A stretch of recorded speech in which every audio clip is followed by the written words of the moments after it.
You take this straight to the Permanent Secretary's office for documentation and onward movement to the National Assembly. Yes, Chief. And in case Professor Briggs comes in, send him immediately. All right, Chief. Yes. Thank you. Otumba. Good day. My chief, you are welcome, Prof. Thank you very much. How was your trip? Very fine. Please, sit down. Thank you very much. Yes. I thought you were going to come in here with your ministry's accountant. He signed the receiving documents. Otumba, these bureaucratic protocols will not help us move forward. Okay? My accountant or our ministry is well represented here. Oh, please don't get me wrong. I am saying this because he signed the documents of receipt. And it will be a great impersonation if some other person received on his behalf. I am not somebody else. I am the Minister for Health. You understand? And I've come to receive our allocation for the campaign. I agree with you, but we are dealing here with a democratic government with a highly responsive legislative arm. Otumba, let that be the problem of my ministry. Okay. Now, you must understand that this money came from the International Agency for AIDS Eradication, and we cannot afford to play with it. Otumba, I want you to realize that you are talking to a colleague of yours and not one acolyte from nowhere. Please, please. You know, Prof, we're talking here of $500 million. Much more than I have ever seen for the 28 years of my active politicking. And of course, it is not something that I would like. I would be nuts to play with that type of money. Impersonation? I am not somebody else. I am the Minister for Health. You understand? And I've come to receive our allocation. I acknowledge, I agree with you, but we are dealing here with a democratic government with a highly responsive legislative arm. Otumba, let that be the problem of my ministry. Now, you must understand that this money came from the International Agency for AIDS Eradication, and we cannot afford to play with it. I want you to realize that you are talking to a colleague, not one acolyte from nowhere. We're talking here of $500 million. Much more than I have ever seen for the 28 years of my active politicking. And of course, it is not something that I would be nuts to play with that type of money. And that is why you must trust those who have learned to play the game like true experts. Okay. I am going to release this fund on trust to your ministry, Prof. And I believe that it will justify my actions and the actions of the international donors.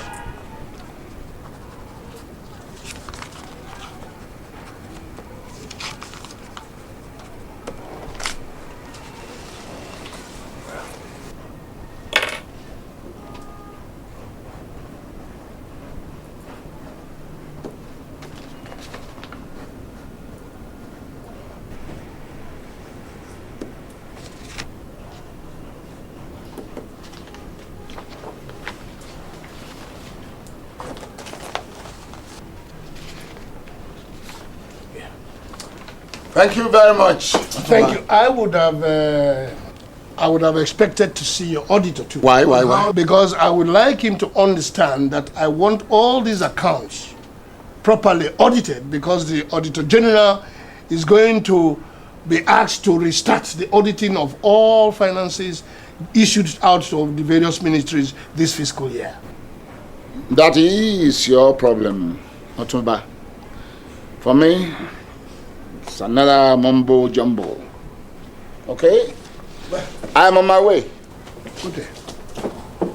Thank you once again. Have a blessed day. I will. Thank you.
was discussing the same matter with the Vice President just a week ago.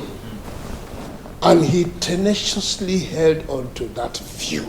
Or better still, madam, why don't the National Assembly set up a committee to screen its members and the certificates? That would mean stepping on so many toes to a great length. I share that view with you. I think the party's manifestos should also reflect this. Chairman, I agree with you. Yes. I agree with you. By the way, Governor, Yes, sir. where is your deputy? I did not see him at the airport. Well, sir, that is one issue I would like to discuss with you later on, sir. I see.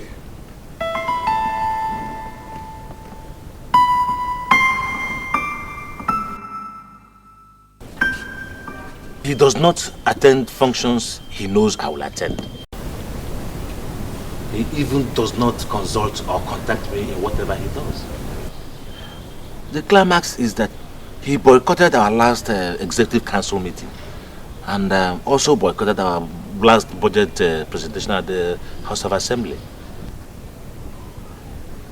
That is serious. Otumba, very serious. I also learned that he's clandestinely staking strong strategies. Don't let that bother you. Desmond cannot stand in my way. I have told you this before and I'm repeating it again. It is my wish and utmost desire that you get back for re-election. And there's nothing that is going to do that will stop that. He either stays calm or falls apart. By the way, what about the northern constituencies? Oh, everything is under control, sir.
Is Otumba in?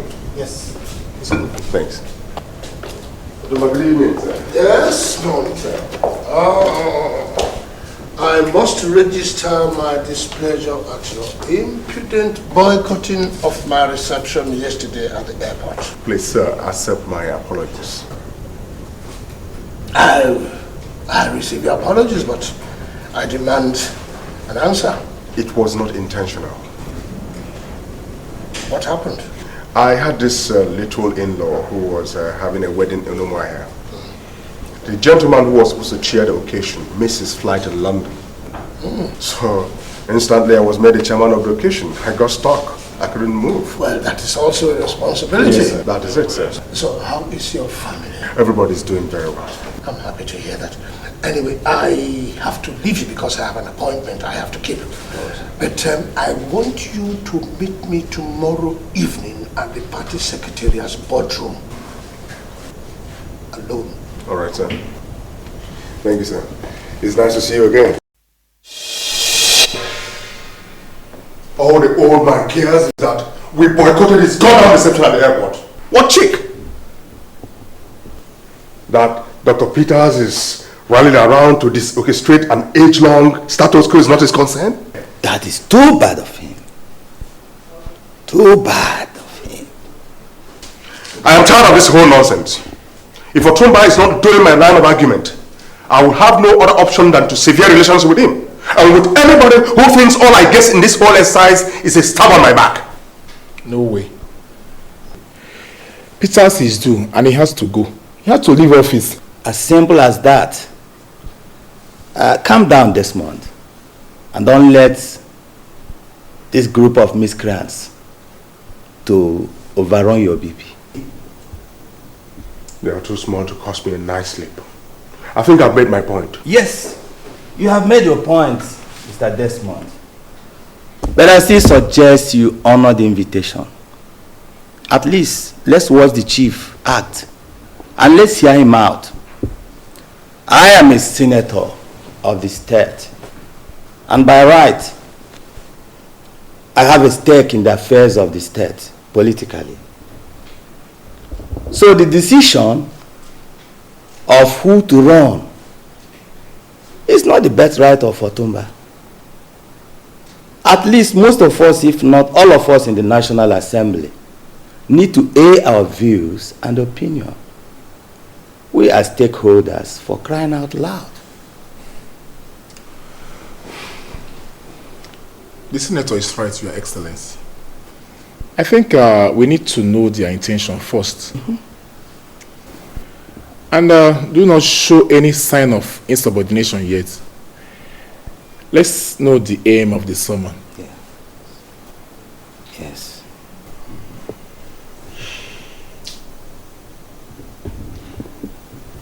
Well, since both of you have the same stand on this issue, I'll respect your views. But I think I need to sleep over this.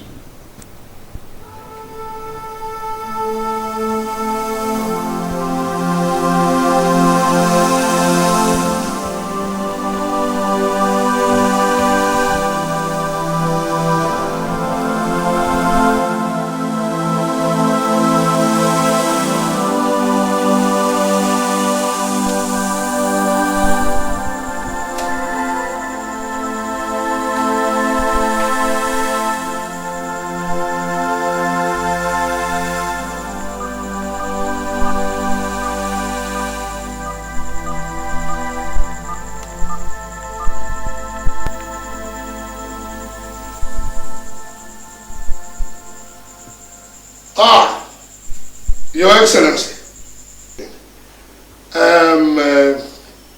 the deputy, Desmond, came to me this evening and I asked him to see me tomorrow in the boardroom of the party secretariat. I also want you to be there.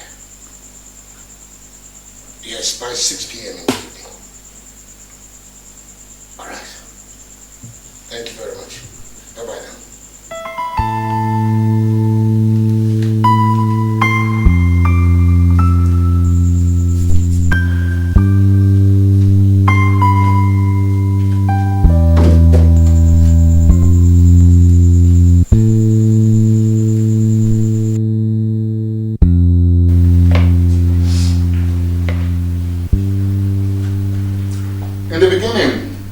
Against that arrangement, but the president will not listen to me. Well, I would say that he wanted to carry everyone along. I don't think so. I don't think so at all. You see, including party stalwarts from rival parties in our cabinet does not make for carrying everyone along. No. In fact, it's an anti-party act, and you know it. Okay? They do not even realize that it took us time to build this party. To build the party and make it a winning party. You know? They dictate in their different parties and come here to spoil things for us. Well, in the National Assembly, it is different. Yes, it is different because they are on their own. But we have to work together. You understand? And with a man like Otumba Damijo at the helm of financial matters here, what else does he need to override those of us in subordinate ministry? Well, you refuse to work in that ministry, Prof. Yes, I did refuse to work in that ministry because that is where the heat rests. Everybody in Nigeria or in the whole world want to know what you are doing. You know, they want to look into anything that you're doing, and that's not the kind of thing I want for myself. Prof. It's the absolute truth. So, let the man there do his work. Uneasy they say lies the head that wears the crown. No, I will not take that slant from you.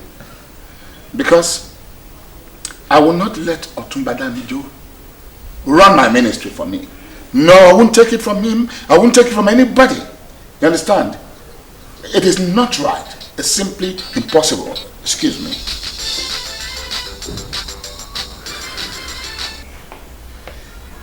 Yeah. By your directive yesterday that I come alone, why didn't you tell me the governor was going to come too? Deputy Governor Desmond, I make the invitations. I invite those that I think I particularly need for a subject matter. Look, I have just 1 week to fix all these things before I leave.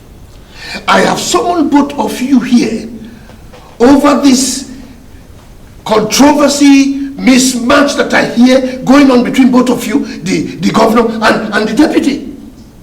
I am not happy at all. This is a time to mend the fences and not to lay complaints. I hope I have made myself clear. Yes, Chief. Yes, Chief. Otumba, well, the elections are here. The campaigns have taken center stage. I think it's time for us to strategize for a way forward.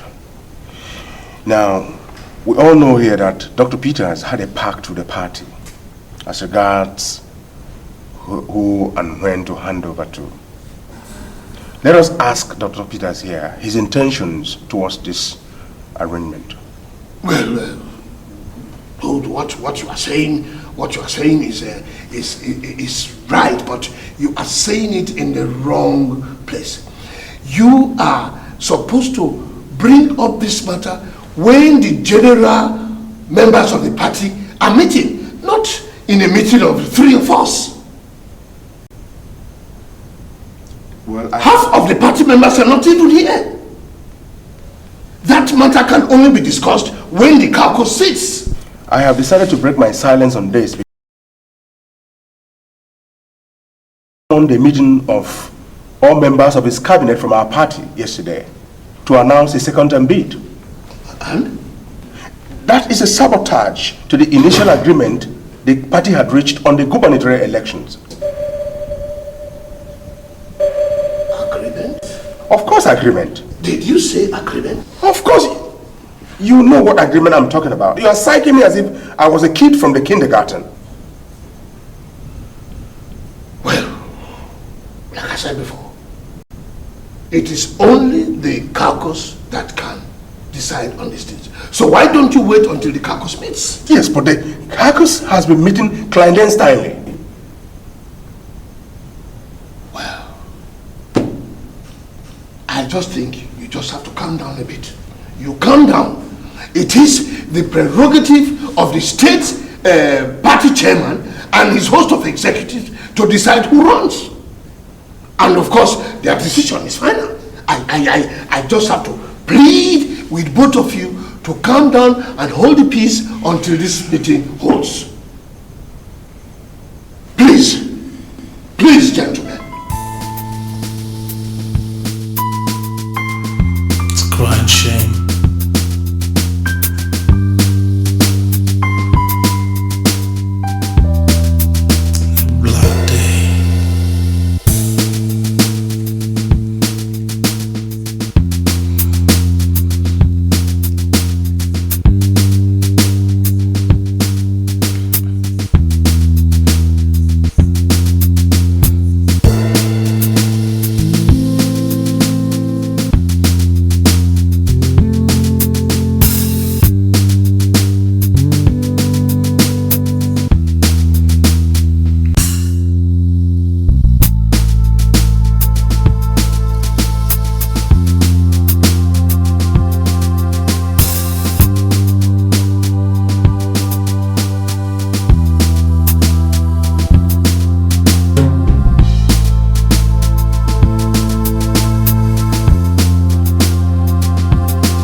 UCP power!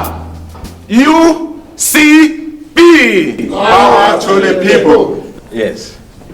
Let me start by recognizing all of you here present. My able Deputy Governor, Your Honor, Desmond Shegun Obinna.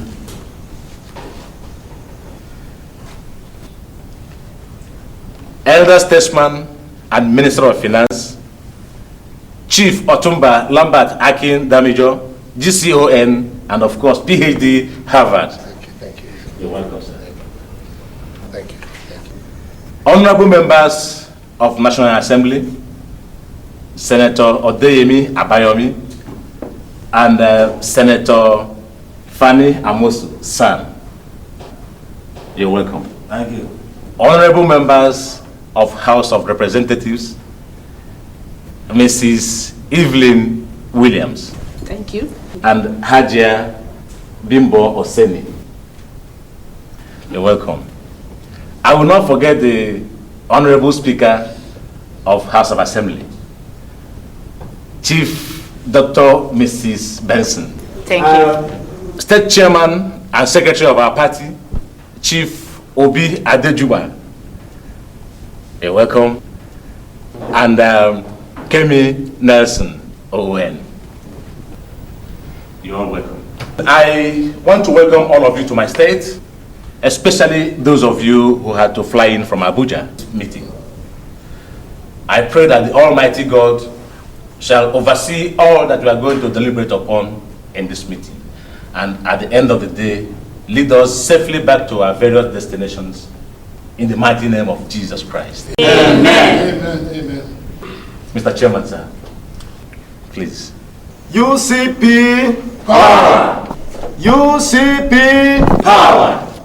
UCP Power to the people. Thank you very much, Your Excellency. Ladies and gentlemen, I summon this caucus meeting on the approval of the party's executives.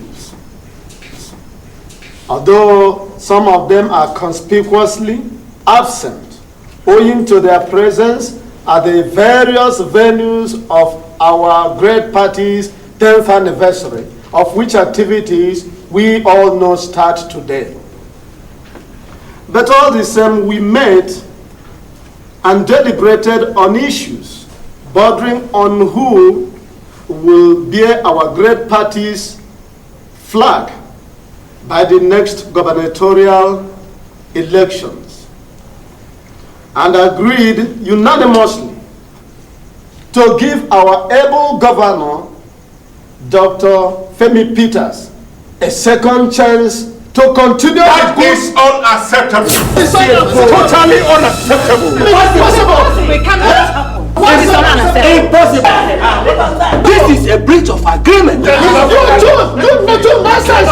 Desmond. No, when? Please. Where? Please. Allow him to finish. Please allow him to finish. Nonsense! Please. Please. Who held the meeting? Please. You don't answer that question. We cannot be talking like this all day. Yes, Secretary. Yes, Chief. With due recognition to all dignitaries here, I would like to state categorically that some people among us here are taking some of us for idiots. Please, be concise. What are you saying? What I'm saying is that on no day and on no occasion did we agree or meet or deliberate not to talk of unanimously agreeing on giving any particular candidate a second chance. We had a status quo on ground, and the pact to this effect is that the governor, His Excellency, after 4 years, will step down for the deputy to take over. Do not contradict issues here, Mr. Secretary. Do not! Contradicting issue. Yes! How am I contradicting issue when I'm making a very reasonable objective record? Kemi, is that record really necessary now? Oh! It is. You shut up and sit down!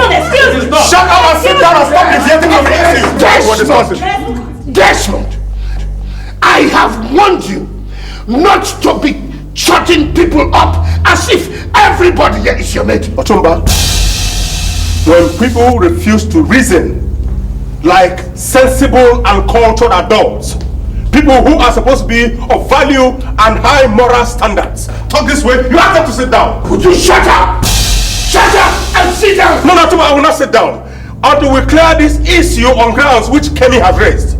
Mr. Chairman, did we or did we not agree on this pact? I owe you no explanation, Desmond. If you don't like our decision, you can as well join one of the myriads of political parties around and allow us some peace, please. And what exactly do you mean, Mr. Chairman? Exactly what you had here. And if you two are in any way perturbed by the decision, you can as well live with them. You must be mentally deranged. What? I mentally deranged?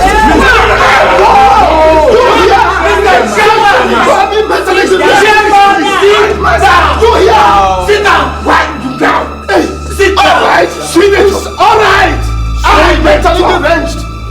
That is not the right way to talk to somebody. You are telling me, Otumba, that is not the way to talk. Yes. Don't tell me that. You shut up, Otumba. What?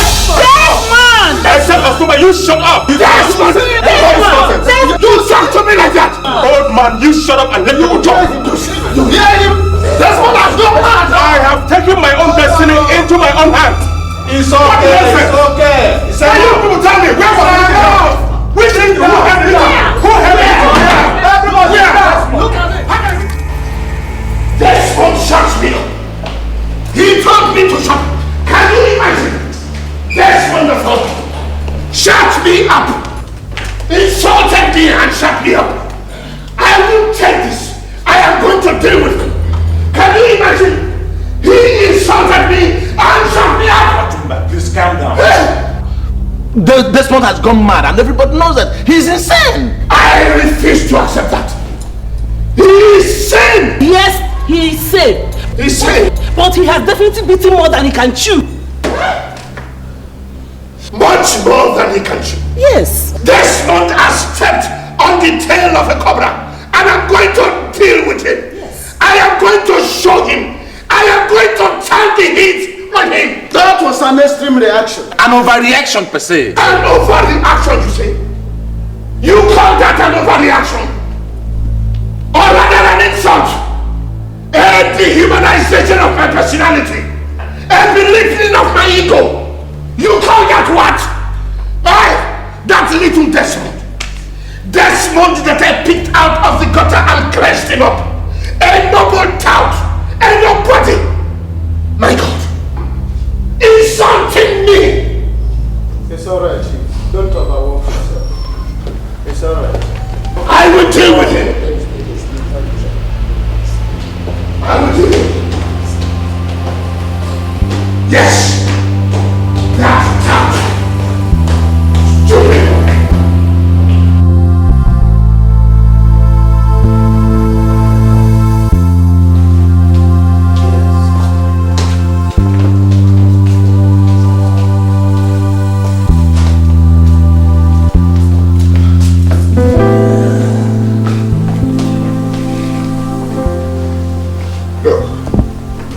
I will prove to him that this is the end of his political godfatherism in this state.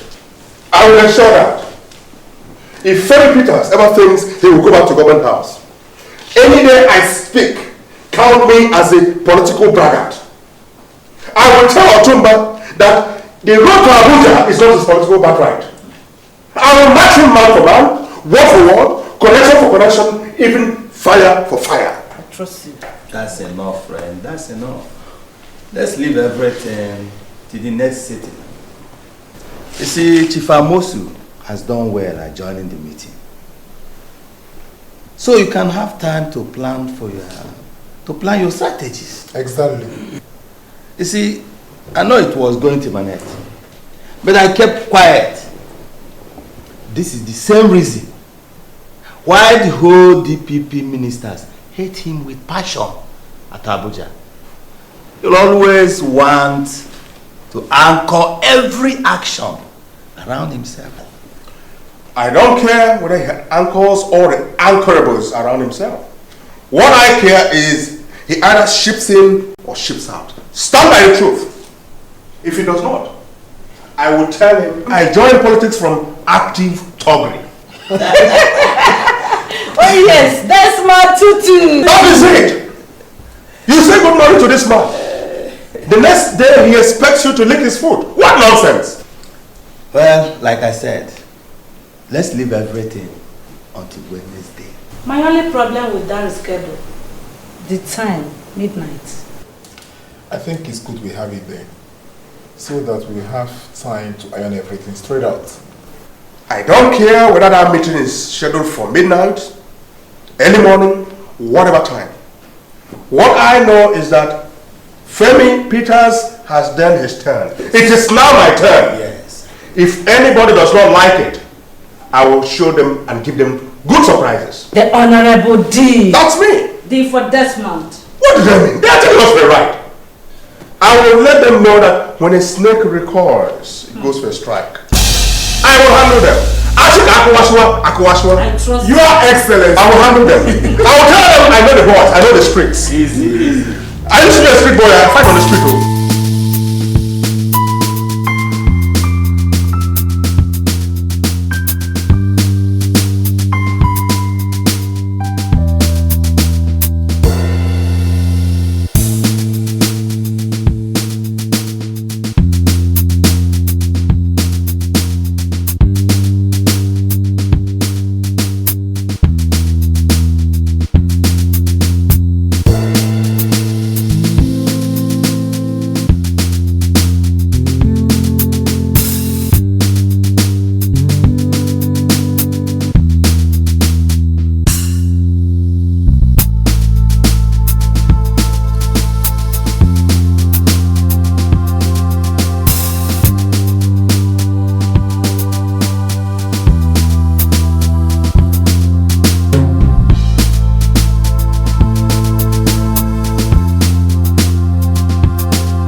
That we all are. For your information, Senator Mosu, I am not a gentleman.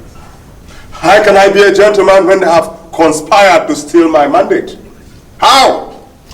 You can be whatever you want to be, but do not drag it near me. Otherwise, I teach you the lesson of your life. Enough, Mr. Chairman. Hold on to your tongue. Your Honor, be a little bit mannered. What you are pursuing does not call for this brazen rascality. Otumba, please speak.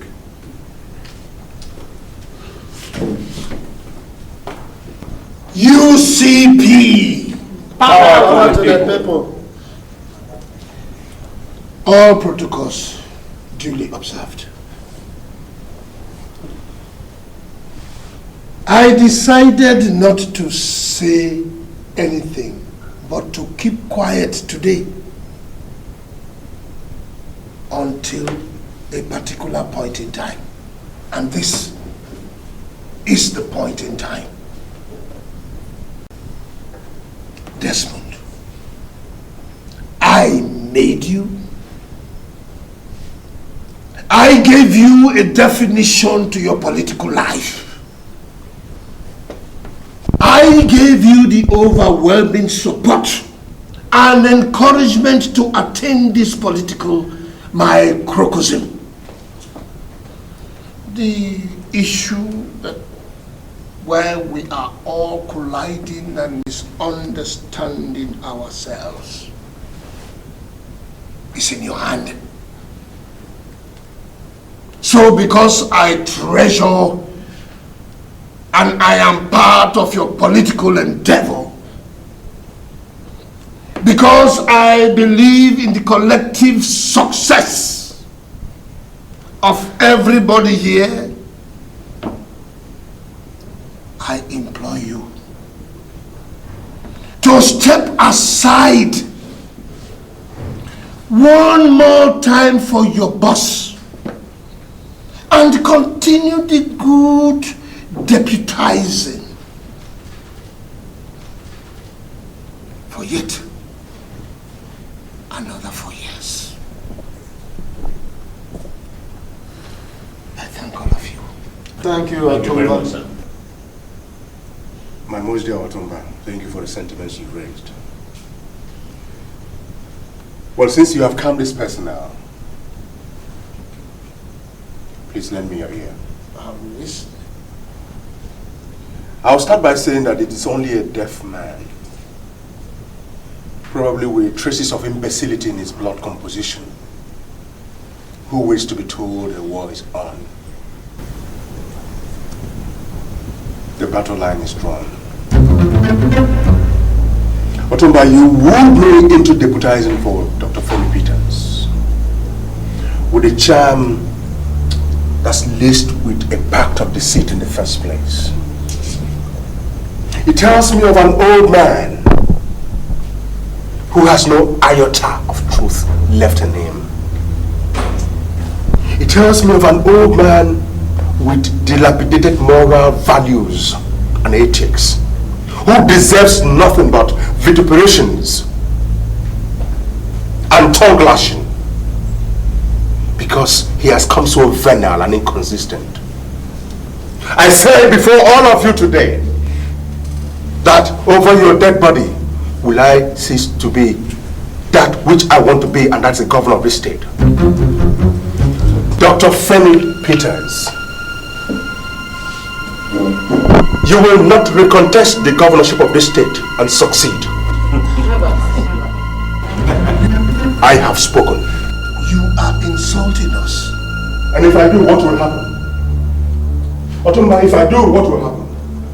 Listen to me, old man. If you refuse to come back to this stage after this saga, therein lies your solace. But if you ever come back, I will be your host.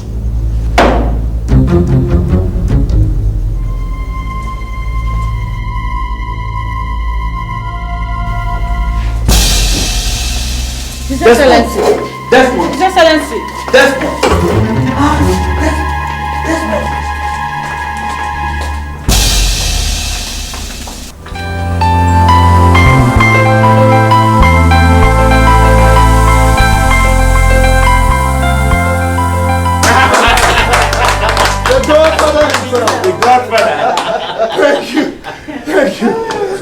Mr. Chairman, Yes, you have heard our decision, and that is final. exactly. Don't worry, Chief. It will be implemented to the letter. Thank you very much. Thank you very much. Thank you. Ah, Mrs. Wheeler. So, when are you coming back to Abuja? Well, our recess extends to next week, maybe after that. You people are lazy. You're lazy. Thank you very much. Bache, thank you very much. Have a safe journey. Thank you very much. Thank you. Godspeed. Yes,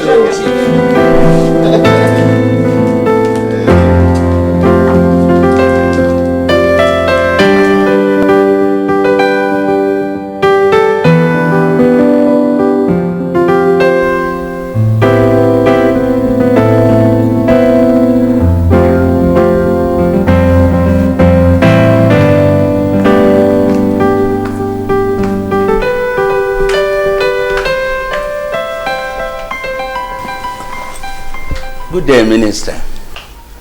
Prof, please. Oh, I'm sorry. Sorry, sir. Prof, I've always forgot. I am sorry for keeping you waiting. But I tell you something. When they take their ministerial appointment away from me, I remain a prof for life. Okay? You're right. That's true. That's true. Good. So tell me, bank manager, what do we have now? Well, Prof. Yes. You see, 500 million is a large sum of money. let alone when it is in dollars. I know that. After all my research, I found that Europe and America are not safe for keeping such money. So we'll go to the Caribbean islands. I mean, what are you talking about? What is all that? What does that mean? Well, Prof, I am saying that the Caribbean islands is our safe hideout. Mr. Bank Manager, you are talking this professional for the first time. All right. But you're going to find it hard to convince me. And what do you mean? Every millionaire that I know, they all put their money in Switzerland and all that, and you are coming to tell me that the money I gave you to manage I should take to somewhere in Caribbean. What does that mean in one good sentence? Well, Prof, we are talking banking here. I am the professional. The Caribbean islands. The Queen's Bank in Cayman Islands is our safe hideout.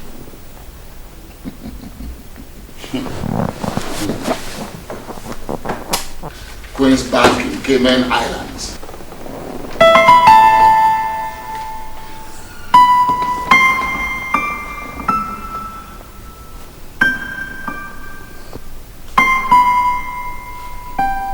Chief, you are welcome to my house.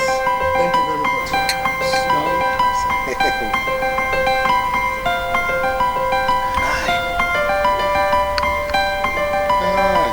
You're welcome. So, I heard that you sent your entire family on holidays to Budukato Ranch. Yes, just for holidays. Yes, instead of this far abroad. That is very You're very correct there. Well done. Well done. Chief, how is Villa? Oh, Villa is fine but dry. Oh, Chief. How could such a tale come from the mouth of someone like you, a whole finance minister? Finance is the powerhouse of the government, don't you know? Chairman, I agree with you. But by the time all the other ministries have taken all what is due them, we are left home and dry. But I will see what I will do. I said I should come and see you. It is about our decision for Peters to be given the ticket for re-election. That is no problem. Yeah, that is if Desmond does not carry out his orgy of madness to you. The deputy governor? You know, he has been saying that over his dead body will our decision take place. And has even threatened me that if I start foot in my state again, he was going to eliminate me. Can you imagine? That Desmond, that tout, decapped me in our meeting? Chief, this could be serious. I am taking it that serious myself. By the time I finish with him, the angels of darkness will not recognize him from Lucifer. Anyway, you've heard what I came for. Yes, Chief. I've heard all you said. But I can't imagine that Desmond could be that insulting to you. Chairman, he thinks he can break out of the hold of a chimpanzee. I have to go. I have an appointment with the Vice President.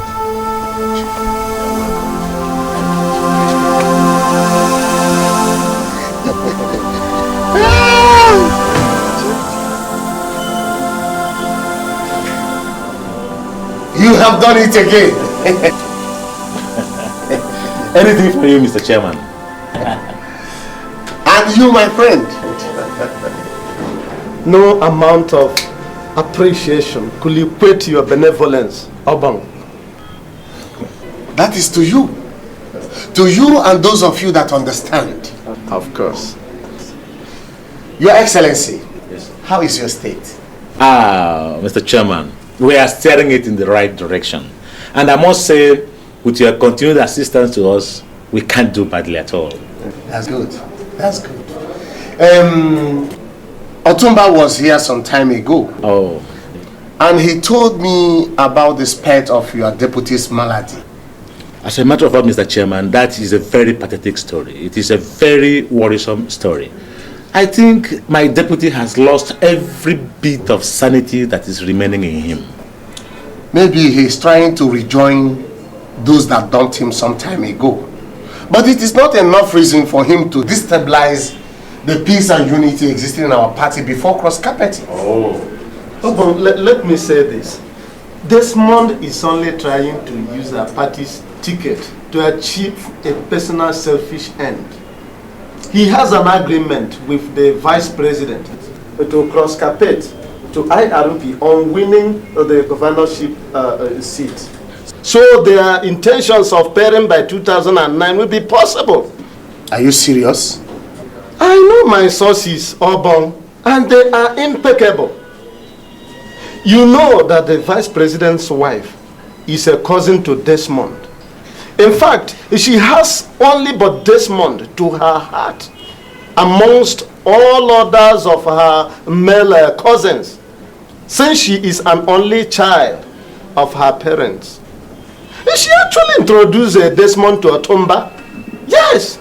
Your Excellency, do you know of this? Well, I do. You say yes, I do.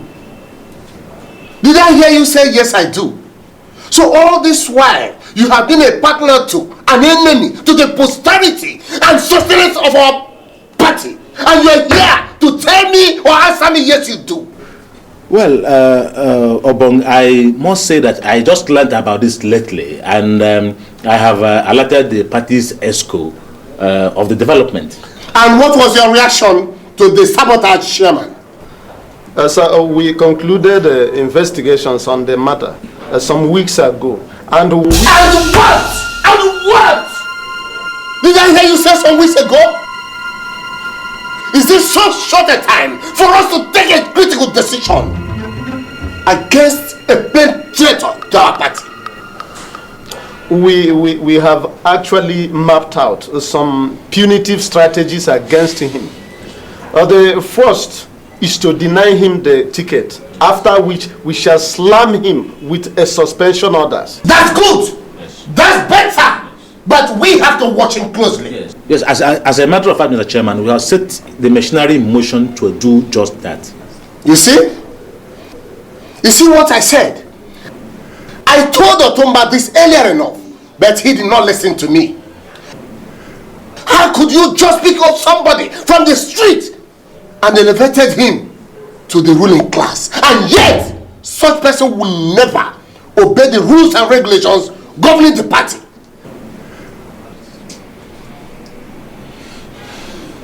Well, we have taken note earlier enough, but you have to make a complaint official. I'll do that. I will do just that. Kevin, did you read this circular before passing it to me? Yes, Your Excellency. What does it say? Sir, it's from the governor's office, sir. That is not an answer. What does it say? Sir,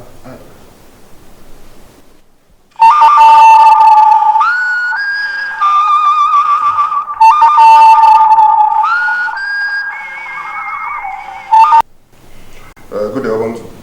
Good day, Desmond. Good morning, sir. How is duty? Oh, we're doing well, sir. Good. There is a formal petition against you here from the executives of our party. And I thought I should let you know before going on with it. A petition? You heard me well. I would want you to have a copy so that you read and know exactly why you're being petitioned. What do you think? Yes, sir. I would like to have a copy of it. But rather, I'll stop over and pick it up myself. Still okay? Will Wednesday be okay? I will have no problems with that. Okay, sir. Thanks for the information, sir. You're welcome. All right. Bye and have a wonderful day. Kevin. Sir. What did you say the circular reads? Your Excellency, the governor wants you to represent him at the commissioning of the URB school at... You are an idiot. You had the guts to bring it to me? You're a nincompoop. You're a nitwit for bringing this to me. You're a jack of all trades and an idiot at all. Come on, get out of here with this.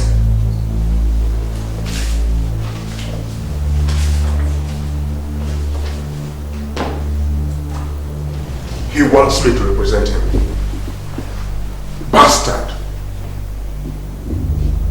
Idiot.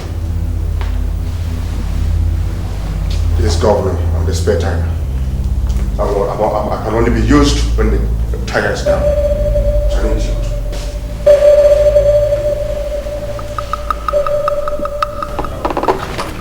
As you all know, there is dearth of funds in this ministry. But again, we have to carry on with all we have to do. All the projects we have on our tables, we have to carry on. That is the main reason why I invited you to my office this morning. Accountant, did you receive any funds concerning the anti-AIDS campaign or the procurement of retroviral drugs? Not a farthing. You did not? Yes. The finance minister only promised to disburse the fund as soon as it is released to them by the CBN.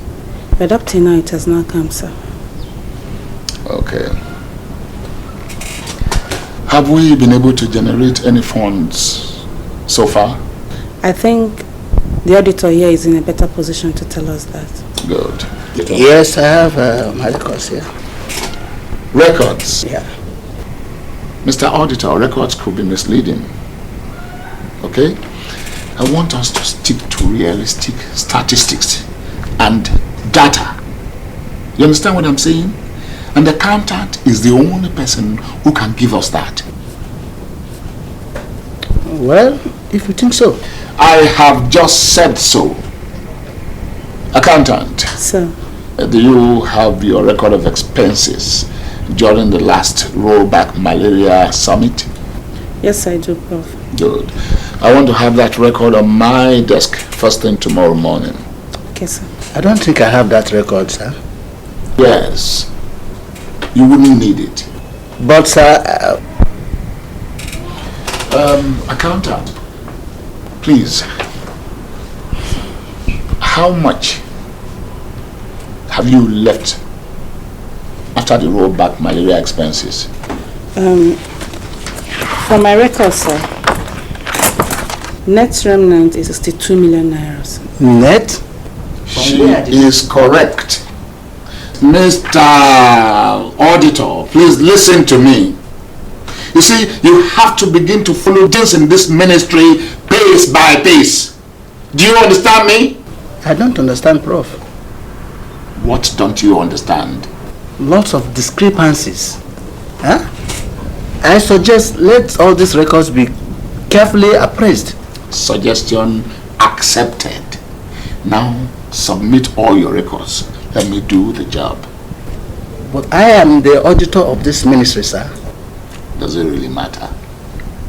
Does it matter? Don't bother. Submit all your records. I'll do the appraisal as the minister. Thank you. You say we have 300 million naira from the revenue proceeds for the last fiscal year? Yes, sir. Very good. Very good.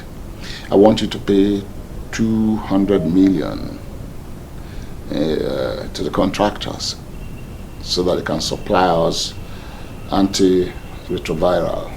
Okay, sir. Good.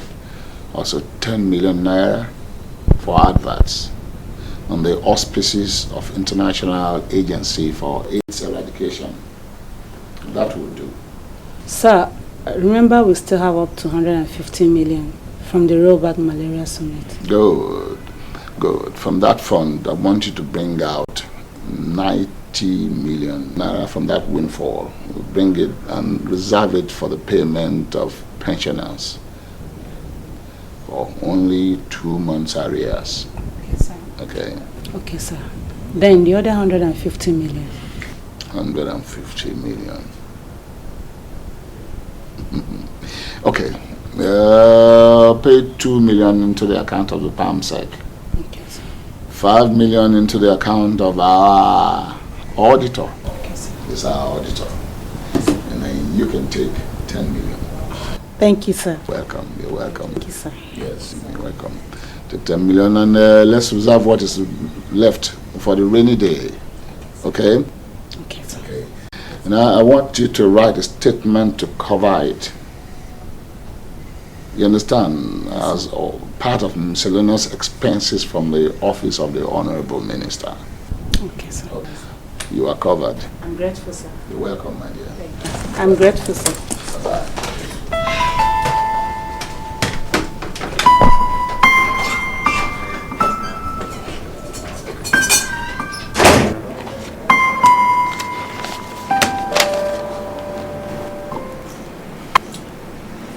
That you went on asking your loyalists to vote for UCP only and only if you are the gubernatorial flag bearer.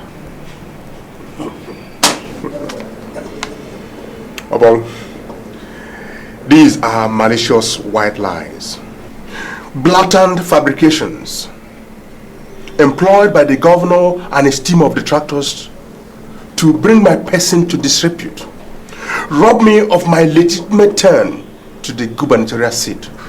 I knew you'd come this way. I knew it. Do you deny this? Of course.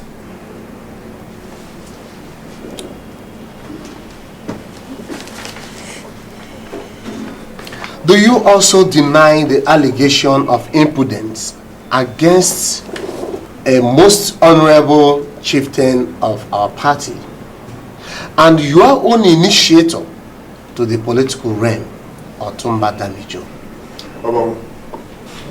Otumba Damijo discomfited me. Otumba Damijo swindled me. Otumba Damijo hoodwinked me into signing a pact which he knew was not going to be obeyed. For all this, I felt depraved and disgraced. I felt bad, and I am still feeling bad for this action. And I have sworn not to forgive him for playing on my intelligence. That's enough, Desmond. Obon, we have come to see you. 1, for this petition. 2, for the mismatch of justice between Dr. Peters and Desmond, his deputy.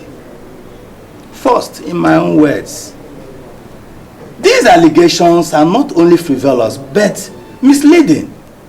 In fact, Mr. Chairman, this is the echelon of the governor and his clique's indisputable machination against this young man here. Are you saying that's the light after all? More than that, Mr. Chairman. Of course, Chairman. Well, I do not know, but I acted for sake of courtesy. The National Executive Council of our party will sit over this, and Otumba too has made his own report against you. Well, in that case, Mr. Chairman, no problem. We only wanted to register our regards for your authority as far as the party is concerned. Yes. And I wish, Mr. Chairman, I just wish you could on your own sit down and x-ray these scenarios about the pact and the truth that it's from it, and then check their attitude towards this pact. Well, I've heard you, Desmond. If I would advise, I would say that you go and apologize to Otumba Damijo. He has all it takes to severely disturb you in that state. Nationwide, he is known to be mighty. And because of that, the DPP has refused to take him out of their cabinet because they know what harm his opposition could cause to the administration. Well, you know you're a man, I respect his opinion. I will consider what he just said seriously. That's good. Thank you very much. That makes the man. Good evening. Here is the breaking news. Following long hours of deliberation at the Congress Hall of the United Consensus Party, UCP, the state party executives have suspended some of its members for misconduct. According to the statement signed by the PRO and the new acting secretary of the party, Barrister Gaius Jackson Olajide, the suspended members include the state party secretary, Architect Kemi Kaios, and the state deputy governor, Honorable Desmond Obinna. That's the breaking news. We now go to the musical. Idiots. Fools.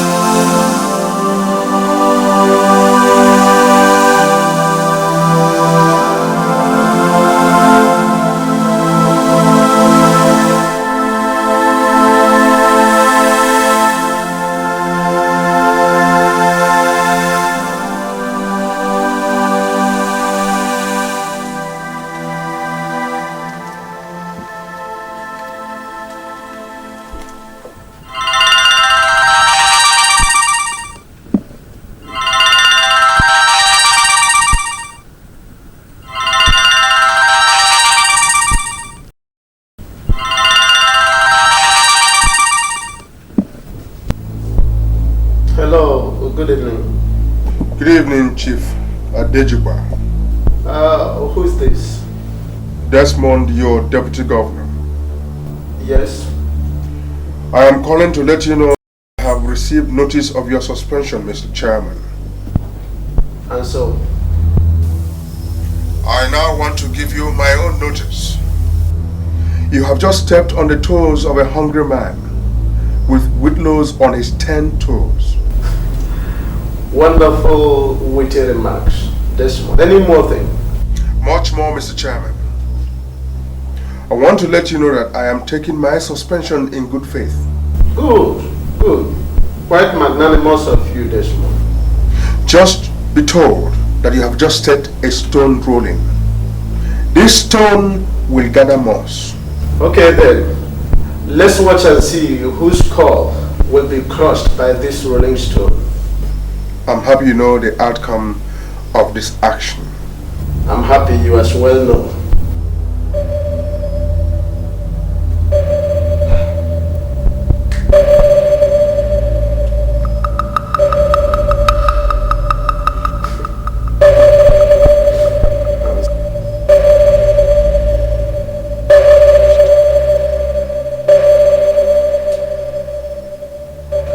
Oh, yes. Yes, I was informed about it. I cannot stop it. No. Desmond deserved the suspension. They all deserve the suspension. No. No amount of suspension is too much for Desmond. Even the National Executive Council is still going to slam another suspension order on them. Too much? I don't think so. The impudence of the deputy governor was too much. He deserved it. Look, Senator, what are you talking about? You know very well that Desmond is my political godson, and I should have stopped it if I wanted to. But his impudence was unpardonable. No. He deserved it. Yes, there is nothing I could do.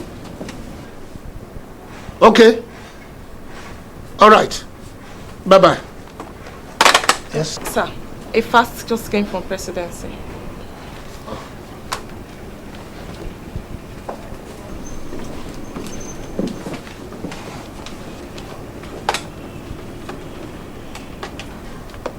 Jacobs, please come into my office immediately. No, urgently.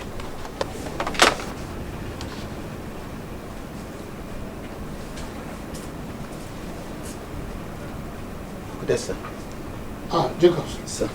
I have just received a directive from the presidency asking that all monies that we gave out to the various ministries for the past 2 months should be audited. I want you to carry out that assignment immediately. I will ask the Minister of State to lend you a helping hand. Is that okay? Okay, sir. Good luck.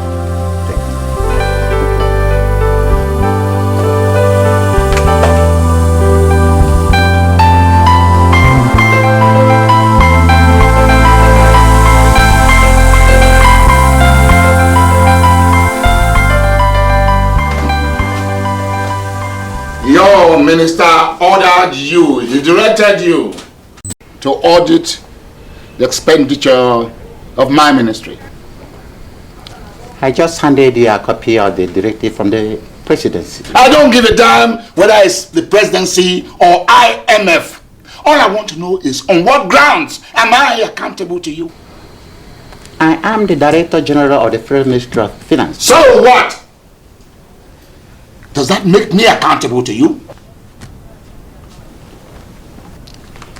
You see, sir, I should not have come to you, but your accountant says you deal directly with all financial matters in the ministry. I sincerely hope that you have not come here to come and teach me how to run the ministry, or have you? Not at all, sir. I've only come for auditing. Sorry, I have no records for you. I am not accountable to you. I am not accountable to your minister. Do you understand? I am only accountable to the Auditor General of the Federation. Did you hear that? Go back to Otumba Danijo. Tell him that I said so. That I'm not accountable to him. But sir, Ubuntu are about 7 ministries before your own ministry, and they all comply. There are about 28 ministries in all, with 28 ministers.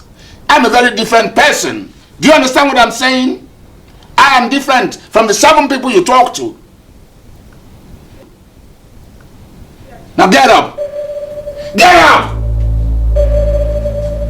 Get out of my office. Nuisance.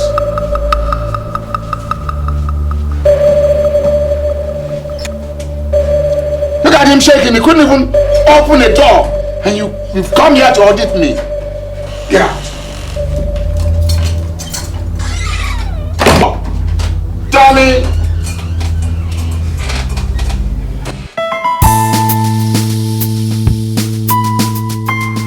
It's crying shame.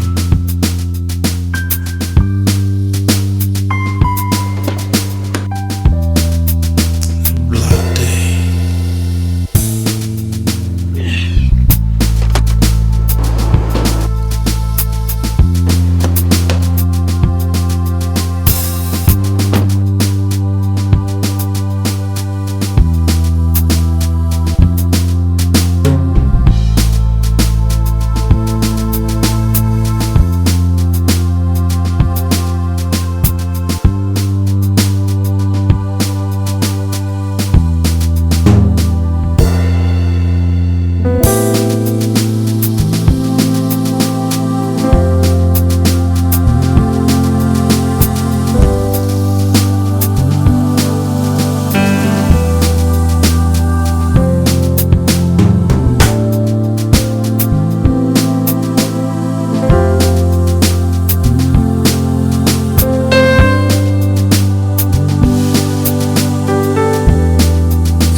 sir, we learned that there was an attack earlier this morning on the state party chairman. Yes, that's correct. And how is he now, sir? Unfortunately, we lost him. But sir, was there any accompanying witness? The driver survived it, and he has told us the experiences, and police are working on it. But sir, the party chairman is supposed to have a security orderly. Yes, actually he has, but the poor man was the first target, and I must say he died on the spot. Oh, sorry. Your Excellency, sir. Are there any suspects? There are none for now, but I think that question shouldn't be for us. Exactly. It should be directed to the police. Thank you very much.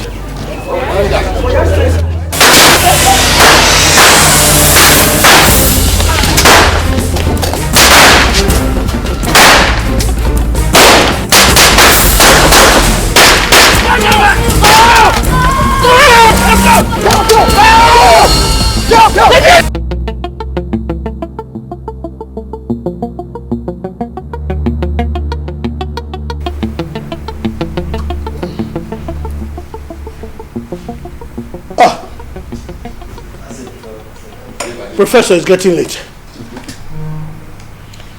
Are you scared? With your battalion of aides, attaches, and what have you? Prof, don't be sarcastic. I only have 2 police security men.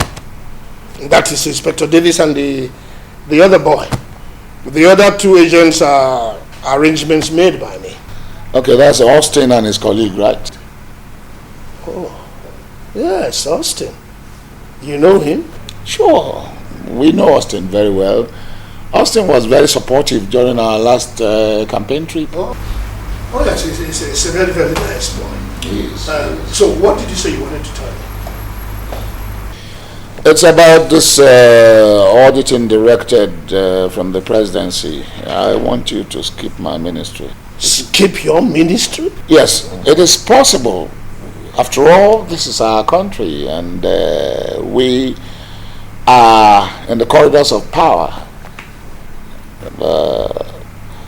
Otumba, I want you to name your prize. Prize? What prize? I don't know, but you know, you are a politician. Look, I don't understand this game. Just come straight. What do you want from me? All right, I'll come out straight. I want you to know that this auditing directed from the presidency by the vice president was meant to witch hunt people like you and I. And this one particularly was packaged by the vice president to nail me. Nail you? Yes. Why should you be a clause in this machination? Because he knows that I'm in the forefront of the campaign to ensure that come next election, the president does not choose him as a VP. And why? I am not the only one. Most of our colleagues agree that the VP is very high-handed, and therefore we should make sure that it's flushed out. Well, let us not deviate. What were you saying? Yes, that this auditing at my ministry is not ready for it now. Yeah, but your ministry got funds from us, and you have to follow the directives as directed. Yes, we did, and that is one of the major reasons why the vice president is witch hunting me, because I don't know, but perhaps some people have gone to inform him that I plan to transfer the funds to a foreign account. You what? You want to divert an international grant? You want to close down our probability for foreign grants? You? Have Have you no atom of patriotism, Professor? Oh, so you have suddenly lost your ethics as a medical professor just because you joined politics? How can you? How can you divert money made to salvage the plight of people who are dying of the scourge of AIDS into your own private account? How? Are you out of your mind? Otumba Lambert, Damijo, I want you to realize that you are in my house. So what? So what? You traitor! You traitor of a health minister! Look, come tomorrow morning. I am going to inform the authorities. Otumba Damijo, you don't mean you want to probe me? You listen. I am not mincing words. I will stick to my promise. I will not fail. You? Otumba Damijo.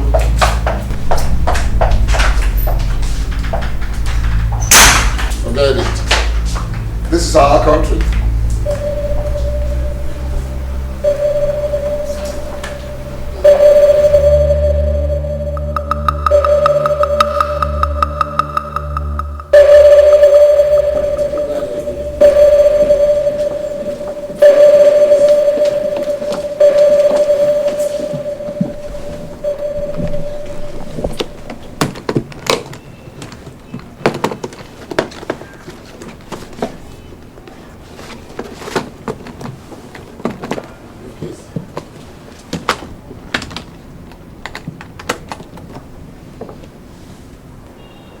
I want you to draft a report to the Inspector General of Police and the Auditor General, informing them of the Ministry of Health's refusal to adhere to the Presidency's directive that all accounts should be rendered to our ministry, and also the Minister of Health's intention to transfer $500 million into a foreign account. All right. These and other subscribing matters I want you to add in this draft. Send me a copy as soon as you finish. Yes? Hello, Mrs. Williams. How are you? Bad news? No, I've not heard. What? When? The party chairman dead? Oh my God. The governor? Oh, he was attacked. Oh, not very seriously. Okay. Oh my God. Oh, thank you. This is serious. Is the security of the state so bad now? Oh my God.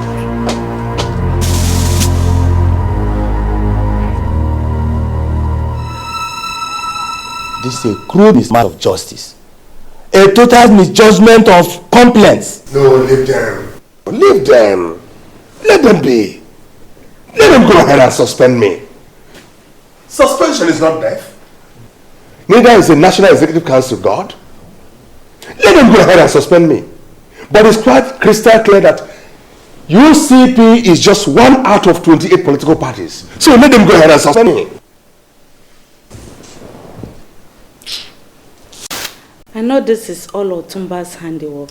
I don't care whose handiwork it is anymore. I don't care who's responsible anymore. But what I know is that they have met a man who is their match. Games. Monkey games. I too do no longer care. Adejuba suspended me. Where is he today? Eternal suspension. Well, let him figure that one out with his own spirit. All I've said is that I will never be part of any form of brutality. And all I am saying is that I am equal to the task. You suspend me, God will suspend you. Yes. That's my own ideology. Yes. If Othumba thinks he's invincible, I will prove to him that he's as vulnerable as an antelope without legs. I hear he's coming back this night for the chairman's burial. He's coming back for his own funeral. Every time, impeach the deputy governor. Remove him. Kill him. Am I the problem of the state? Well, as you people can see, because of the insecurity in the state, I brought in all those police guards and different security agents. Just last night, I received a threatening call in Abuja, warning me that if I loved my life, I should not step into this state today. I have shoved it aside, believing that it could be all about Desmond and his miscreants. But Chief, this is serious. Very serious. You should have alerted the police about the threat. I am loaded to the hilt with policemen, with police security guards. Anyway, I am loaded to the hilt with security operatives, and they can avert any danger. How about the governor, Speaker? Well, Chief, he gets better every day, and I'm sure he'll be fit for the burial tomorrow. I understand that you are deputizing in his capacity. Yes, Chief, you're right. So, what about your security arrangements? Anyway, Chief, they are not unaware of the task, so we took proper consideration of that. And the police commissioner promised to send down 50 mobile policemen for the burial, and also 10 patrol teams to be on guard throughout the ceremony. So at least our security is guaranteed.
May the gentle soul of our defected colleague, Chief Olu Adejugbe, rest in perfect peace. Amen.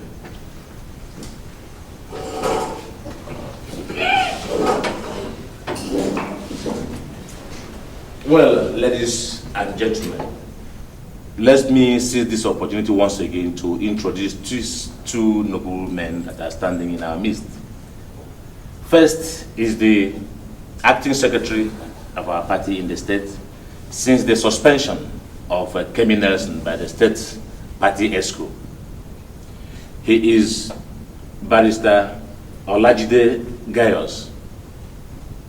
He is now the chairman of the party. Thank you very much. Please sit down. Thank you. The other gentleman is Badmos Olabode, the new secretary of our party in the state. Please. Your Excellency the Governor. Thank you very much, sir. UCP! Power to the people.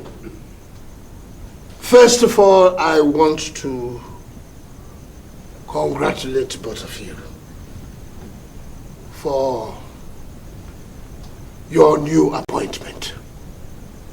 I wish you well, and I believe that both of you will carry our great party to greater heights.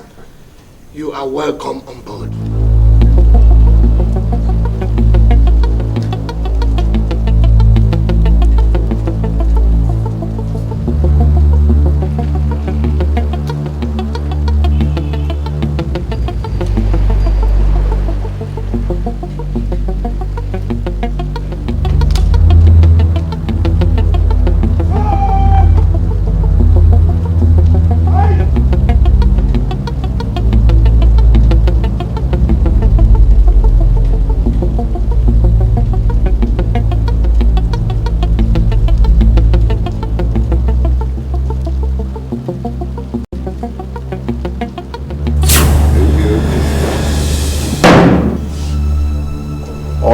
Major, I have come for you.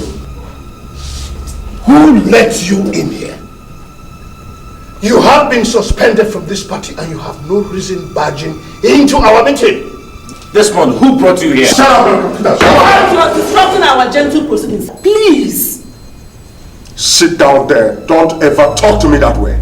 Oh, what will you do, Desmond? I said, what can you do if I talk to you like that? You're a punk. Mrs. William, please stop that. You call me a punk? Yes. Yes, I'm a bad punk. And I'm going to teach you what a punk does.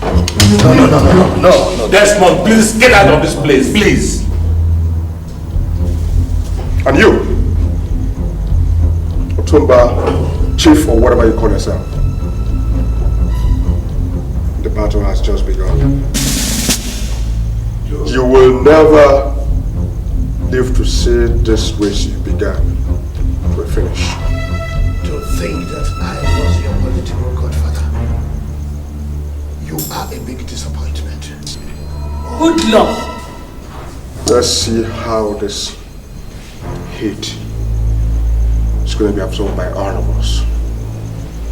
Just have a nice meeting, everybody.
I don't want to see anybody today again.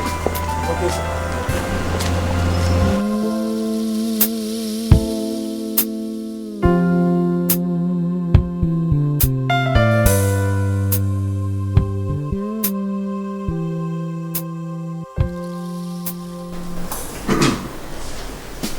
DPP Progress! DPP Progress! DPP Progress! This meeting is an emergency one. You can see that Mr. President is not here because of his tight schedule. Prof. Yes, Mr. Chairman. Can you please tell us why you decided to call this emergency meeting? Thank you, Mr. Chairman. DPP Progress! DPP Progress! DPP Thank you, very loyal party members. I called all of us here today so that we can rub minds and see clearly the possibility of our president losing come next election. God forbid such mishap. Yes, Mr. Chairman, I would love to say the same prayer with you and then sit back, but it is not possible. You know why? Because if the president loses, we all have lost. Yes. Yes. We are one fraternity. It behoves all of us to champion the success of each other. Well, Prof, I still cannot read where you're heading to. Alajuman, you are the advisor on political matters to the Vice President. Yes. I am the Minister for Health. But aside from the ministry that I head, you know who I am in this party. I am talking about the purported intention of Otumba Damijo to run for presidency on the ticket of UCP, his aboriginal party. That intention, as much as I know, is certain. Well, it's a plain reality because he has invited the Vice President and has intimated him on that. You see? You see? So, what do we do? That is awesome. Awesome is a harbinger of doom.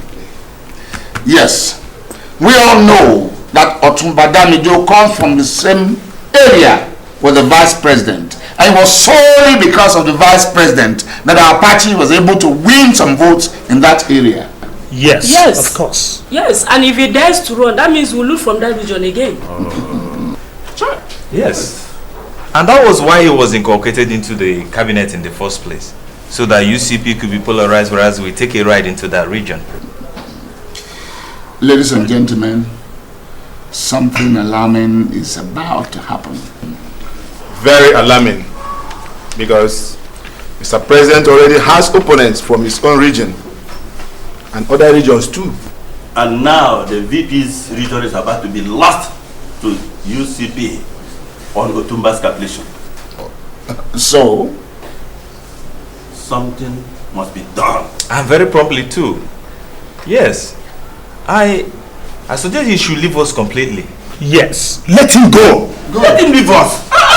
Good. Are we all in agreement with that? Yes. Yes. Good. If we have agreed on that. Yes. I thank you very much. I want to introduce Lady Franca to you all. Lady Franca is my lady, but you see, she works as a confidential secretary in the office of Otumba Damijo. Wow. There's no secret whatsoever in that office that she cannot bring out for us. Oh, that's good. Wow. That's why she's one of us. BPP! Progress! BPP! Progress! BPP! Super Progress! Thank you. Madam, I hope you're with us. Yes. Thank you very much. I won't let you down. Thank you very much, madam. Thank you very much. You're welcome. Hello? Omolara. Oh, it's nice to hear from you. How is your brother? Oh, that is fine. And your program? Oh, you are finished. So you now have your master's. That is wonderful. Actually, I am just coming in and I'm a little bit tired.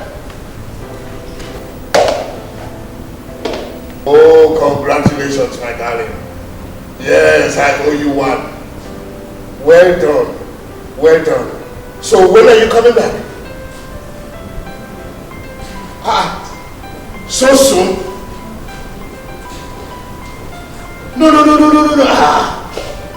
Of course I want you around.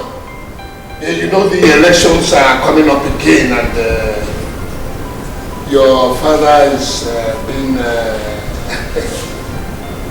asked to vie for the post of the presidency. No. I am a member, a minister in the party. Yes. Oh, our party is good except for some security matters that are affecting the state at the moment. The state, the party chairman was assassinated. Yeah, we don't know yet, but the governor survived the attack. Oh yes. No, I'm not taking anything for chances. The whole compound is packed full with mobile police men. Thank you, my dear. I appreciate that. Yes. But one thing, when you want to come back, just let us know so that we can make all arrangements for you. Okay, darling. No, I am not taking anything for granted. The compound is packed full with mobile policemen. Of course. No, I don't take chances. Thank you, my darling. Thank you. Don't forget to get in touch when you're coming now. I love you. Bye-bye.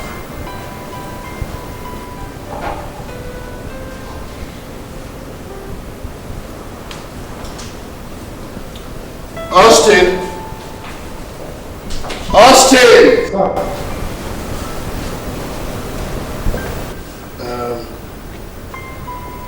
I want you to come with me upstairs. I have something I want you to do for me.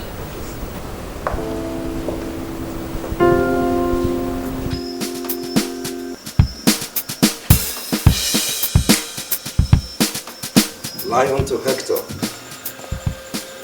Lion receives signal loud and clear.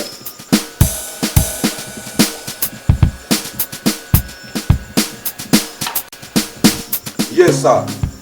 Order received loud and clear. Over and out.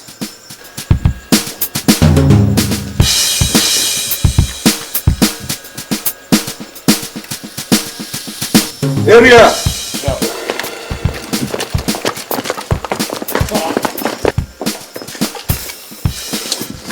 There is an order that all of you should be deployed to the late chairman's house.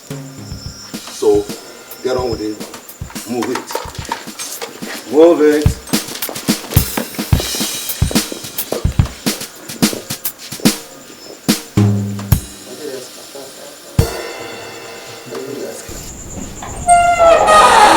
Come in, Austin.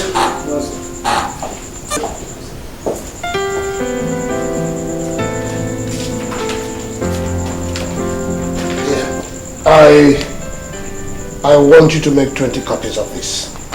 Go down to my study and make photocopies of it. Okay?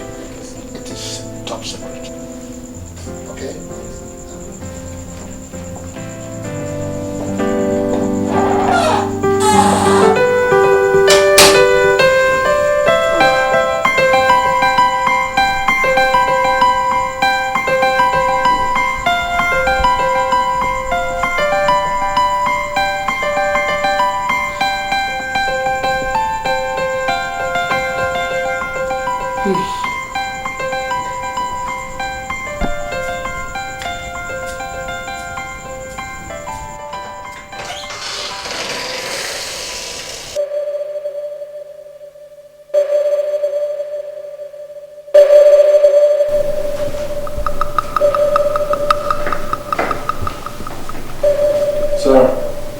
Yes.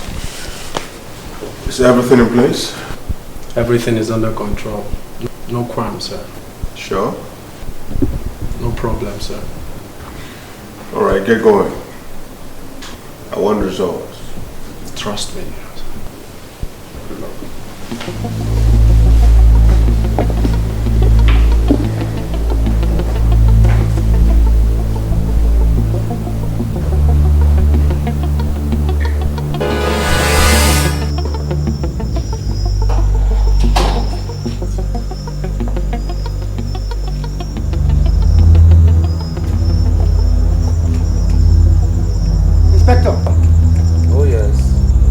Where are your boys? They've all gone for emergency response. Emergency response? Yes. There is this order that I should deploy all of them to the late chairman's house. For what, for God's sake? This whole place is empty. Dixon! Yes, I'm here.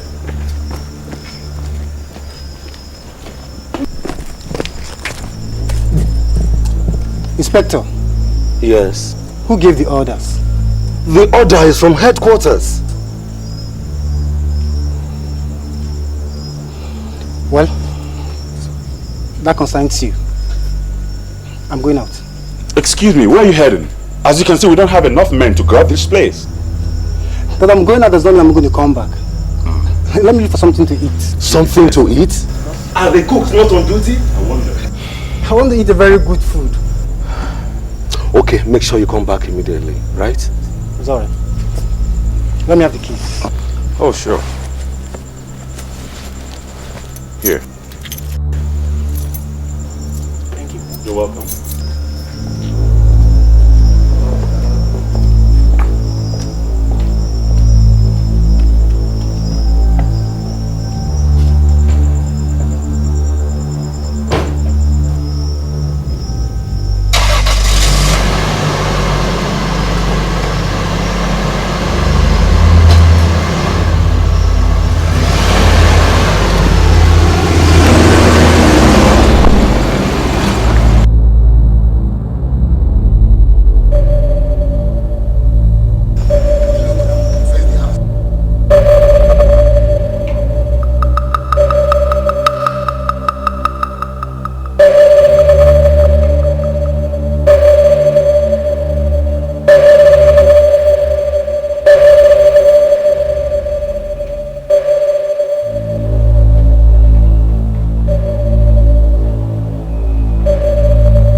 afternoon. I am Lydia Macaulay.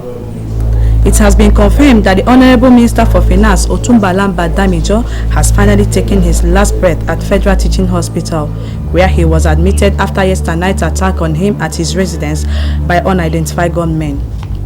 According to the medical officer in charge of the hospital, the minister died at about 5:45 a.m. this morning. The deed is done, Honorable Minister.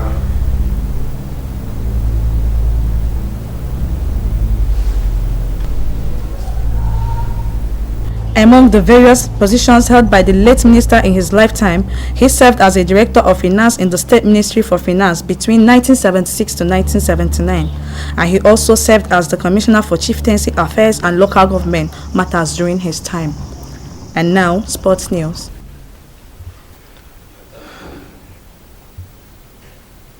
Oh, it's quite unfortunate. Too bad for such personality. May soul rest in the Lord. Amen.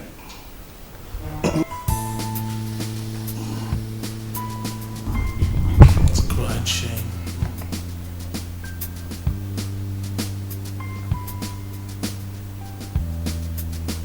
Bloody.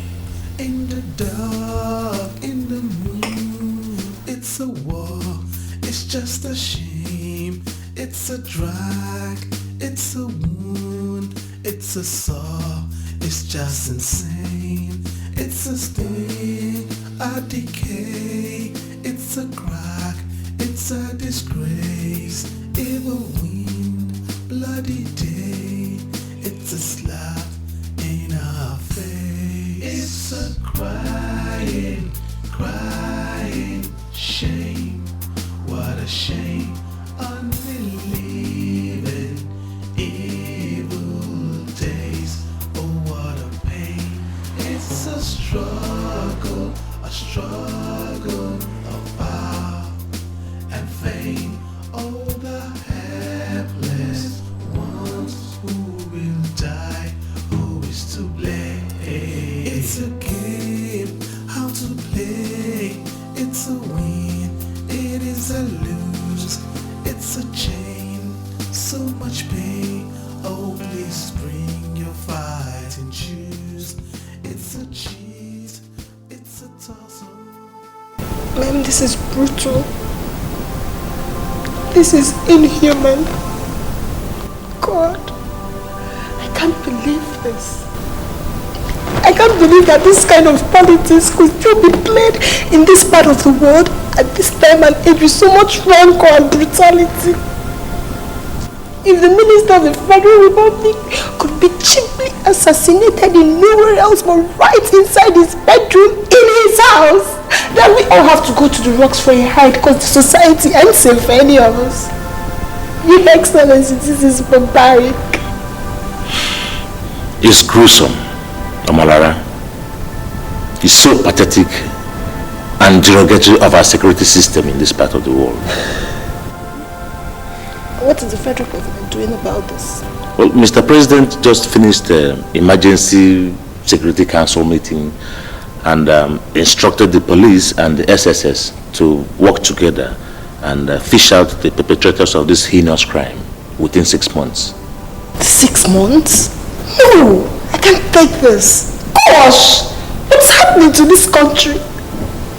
You mean my father was arrogantly assassinated and the FG relapses on investigation for as long as 6 months? Well, on our own lady, the police command has intensified such an investigation with the arrest of your father's security men, Sergeant Austin and Dixon. And what are they saying? Well, we just turned them in. I will assign the most reputable detective to the investigation tomorrow morning. He was on leave, but he resumed tomorrow as well. Omolara, my dear, please accept my deep sympathy. Thank you. It's a pity, Omolara. Please take heart, okay? Okay. Accept my condolences and let me reassure you of my government resolve to get to the bottom of this matter. And by His grace, we must surely succeed. I most appreciate Your Excellency. I need the partnership, okay? And I'm gonna take on it too. But whoever I find responsible, I'm gonna use all the knowledge in the law within my disposal to make sure the bastard suffers to the brain. That and I can assure you. That I can assure you. On behalf of the police command, I am assuring you of our total support to your own personal stride in revealing your father's killer. As much as I know, it won't be too long for the police to track them down. Well, Amalara, we have had our day and we must leave now.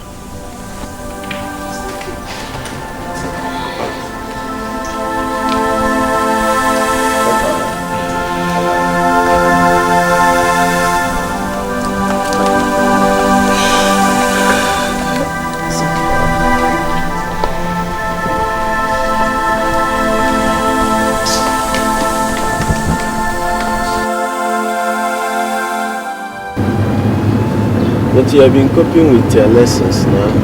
Yes. So are you having any problem in any of the subjects?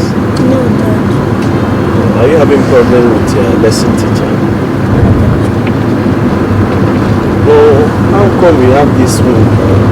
Are you proving stubborn in your class? No. Are you sure? Yeah. Tell that, are you sure? Yes, I'm sure.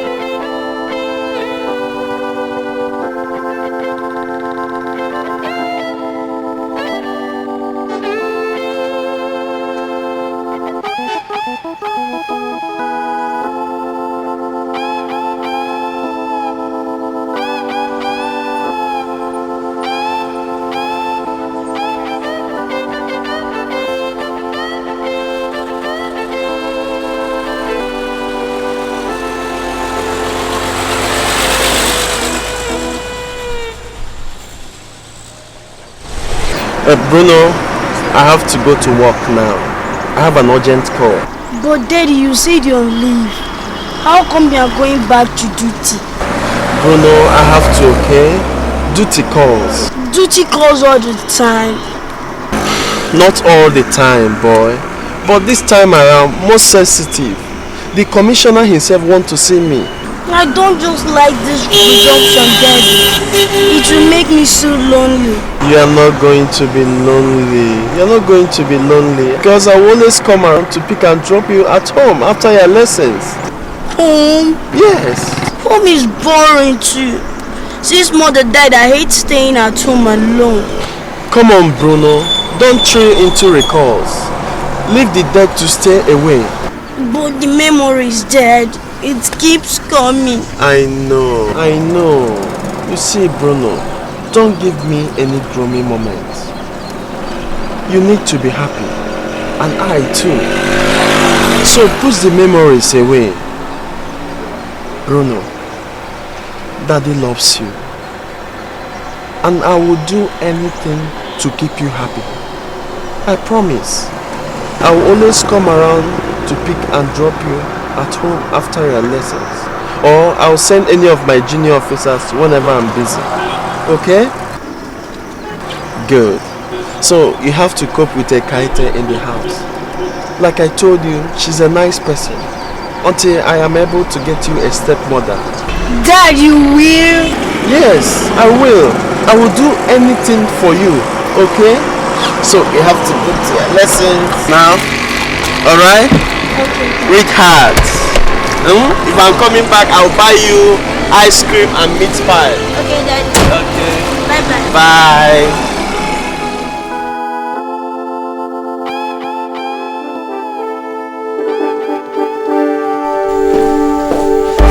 Sir. Thank you, Godwin. You are welcome. Sit down. Thank you, sir. Godwin. Sir, you must have heard about the assassination of the minister. Yes, sir. I had it as I just flew into the country. But I learned that the investigations on it are federally prosecuted. Yes. You are right in a way. The federal government set joint investigation team of the police and the SSS. But our command is on special mandate to work on the case for the first 1 month out of 6 months allowed for the investigation. So that calls for our concern. Meanwhile, we have in our custody 2 SS agents and the mobile guards in the minister's security set the very night he was shot. So, you got to go on duty, Detective. Yes, sir. Sean, sir. You're welcome.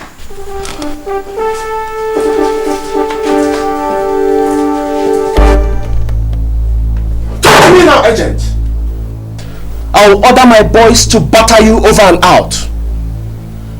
I swear that's the much that I know, sir. Believe me, I swear to God, that's the much that I know. Now, do you know we are talking about a serving minister of the Federal Republic assassinated?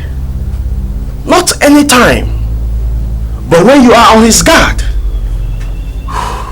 Not anywhere, but where you are supposed to guard 24 hours times 7 and over. You see, don't let me lose the grip of my SPD call.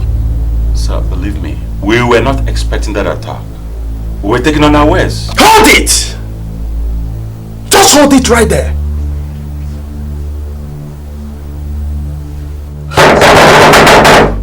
Are you tired? That's the much that I know, believe me. I swear to God, believe me.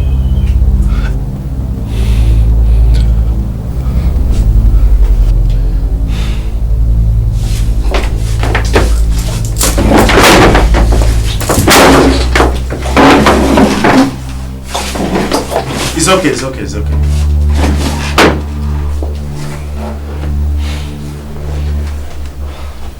Well, I got the whole story of what happened on that fateful night. So, I wouldn't want us to recall, unless you have something else to tell me. No, sir.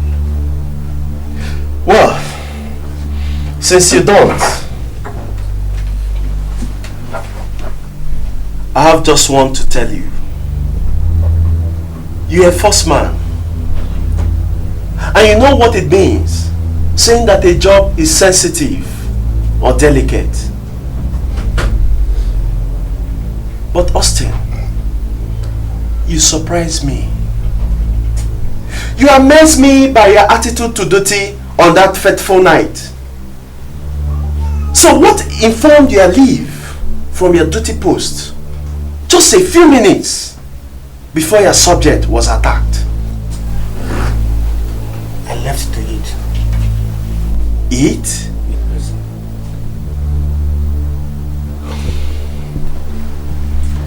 Don't tell me that the late minister was as naive as not to have an ordinary cook in his residence.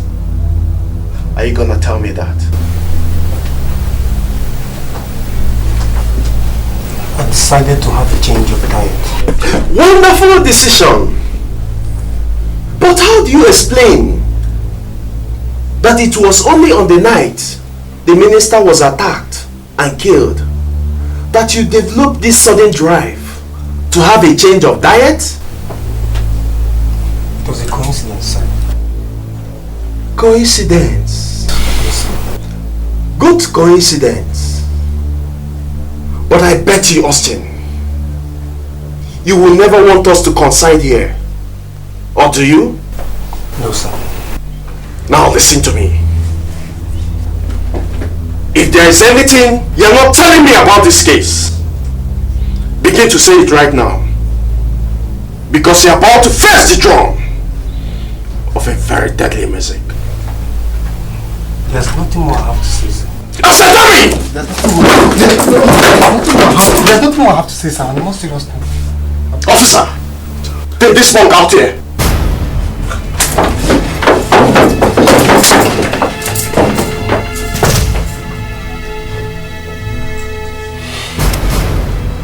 The Federal Executive Council has this afternoon approved the appointment of Mrs. Olufemi Balde as the new Minister for Finance.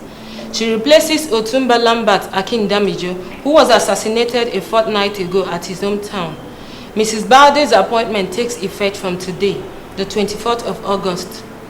Meanwhile, investigations are still on over the brutal assassination of the late Minister for Finance.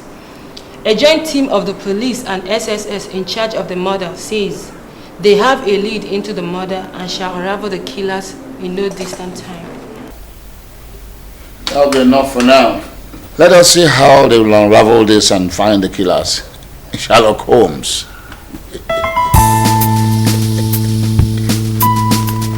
Nonsense. Crunching.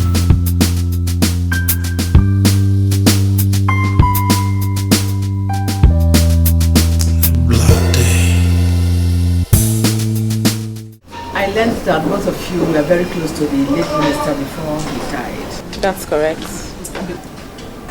And because I buy his ideas and policies in this ministry before his death, I would want to work with both of you in a most cordial manner.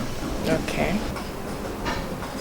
I want both of you to lend me your hands to carry on with the good policies and diligence of service which he bequeathed to us. That's okay, madam. We've been there for the late chief and we promise to be there as well for you. Thank you. Secretary. Yes, madam. I want to see all the correspondences of the minister. Okay. Auditor, please forward to me all the late minister's expenditure reports and prior directive to your office before he died. Yes, madam. Thank you very much. Lady and gentlemen, it's been a nice day. Once again, you're very welcome. Thank you. Thank you, madam. Have a good day. Thank you, madam.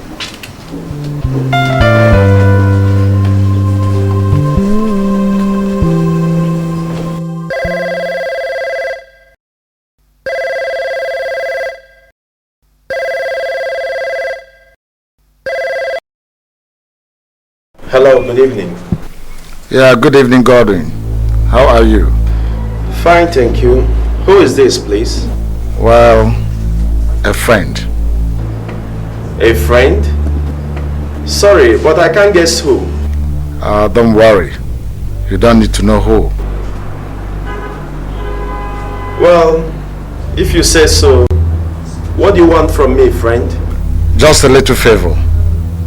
Coming in with some goody-goody. Well, it has run into 3 days since you took charge of investigation over Otumba's murder. Very correct, friend. Good.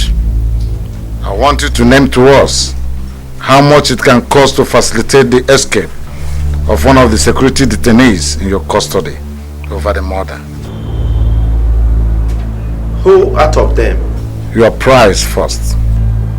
Excuse me, who are you, please? It still won't matter, detective. Well, it's impossible. And besides, I don't do a thing like that. Well, wise answer. But not fantastic anyway. What happens if you are forced to do so, detective? Not until I am forced to. Thank you very much. You'll hear from me. Good day.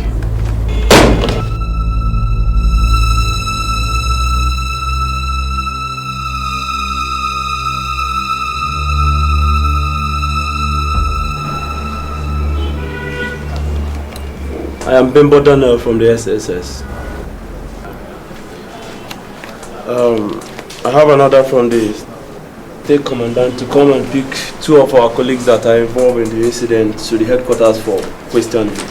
You're welcome, Agent Daniel. Thank you very much.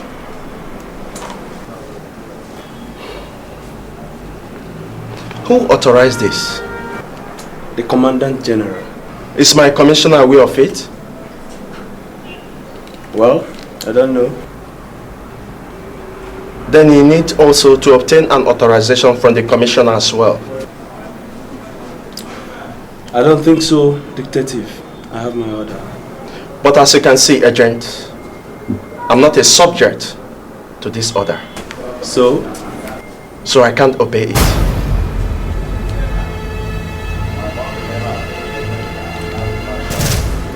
All right.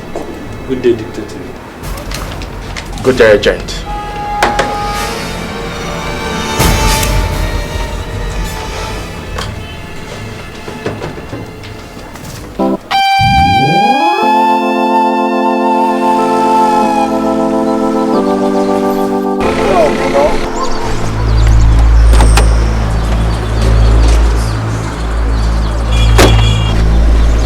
How are you feeling today? I'm fine, thank you. I'm Sergeant Sly, your dad's colleague in the office. He sent me down here to pick you up. Pick me up? Yeah. It's just gone past 5. Yeah, I know, Bruno, but you see, there's a little trouble in the office. In fact, there's a threat to your dad by someone about you. In fact, he really has to act fast. You see, you really have to go now, boy. I can't go with you, I don't know you. Oh, I complained about this to your dad, okay? But he said I should come, and he gave me this picture of yours. Just come close and have a look at this.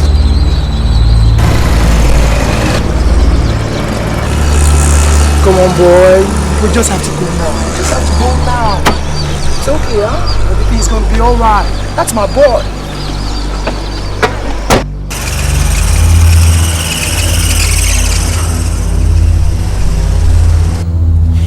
So, sir, there was an order to that effect. And if we are able to track down the officer who gave the late inspector the go-ahead order to deploy the police guards, it will really give us a lead. How do you intend to go about it? Street interrogations of all the officers within the premises of this headquarters at about the hours of 6 to 10 p.m. on that fateful Saturday night. And most especially all the senior officers of the rank of inspector. Because someone who could command Inspector Davis to such a misdemeanor must be an officer above his rank. Chancellor. Commander. Yeah, my commander. Godwin. How are you? Chancellor. Miss Damager, please sit down. Thank you. How far have you gone about Michael? Oh, pretty well. Well on it, sir. The culprits are still at large, but we hope to cash in on them pretty soon. Good promise. Pretty soon. I was about to say that the murder case of the state party chairman has lingered so long. Ms. Damijo, welcome once again. Thank you. This is the detective, Godwin. He's working on your father's murder case investigation. It's my pleasure, Detective. Thank you, Ismail. You're welcome. Thank you. There is a development lately. The detective has been complaining of series of threat calls and sort of dangerous calls and dangerous movements around his office lately. Threat calls? Yes. So many threat calls.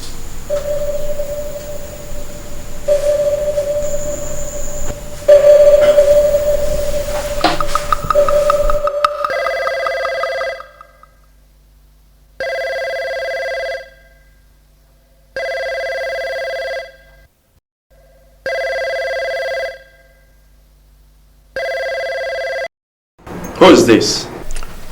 Yeah, same old friend, detective. Yes, what can I do for you? How will you feel when you'll be left with no choice as to facilitate the release of our ward detective? Old friend,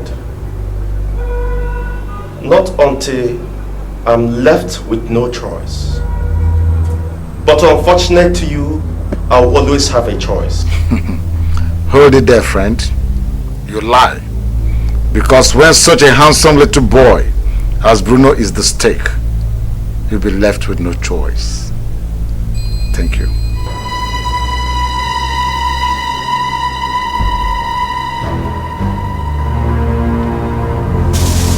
Bruno.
Your Excellency. What's all this trouble you've been talking about since yesterday? Been calling me on the phone. Your Excellency, since after that chase that fateful night by the police, they've been looking around for that car number. They got your number? From all indications, sir.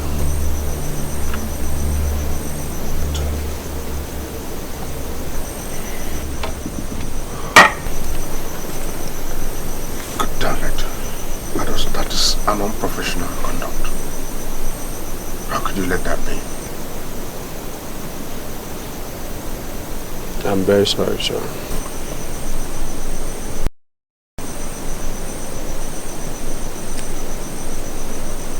Okay. Stop using that car.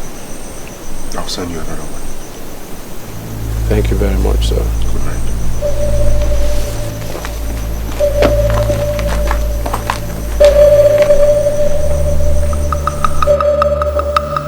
Now listen to me, officer. Officer, listen to me. Listen. I don't want to hear that rubbish anymore. Don't tell me any trash. Are you listening to me? Now, do everything you can to ensure that that boy is released right now. Are you hearing me? Make sure he comes out right now. I am waiting for you to call me that is out. If not, I will ensure you lose your job.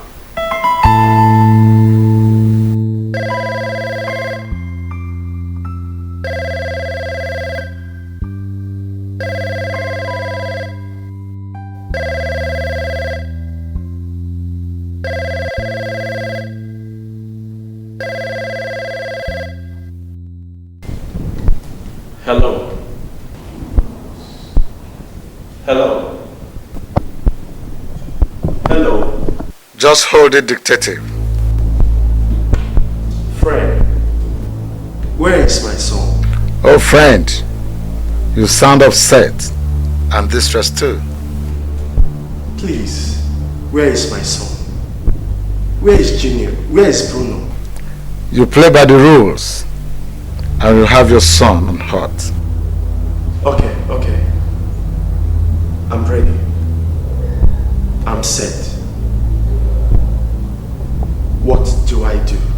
Beautiful question. Now listen. First thing tomorrow morning, I want you to visit your boss office and resign your charge as regards the investigation.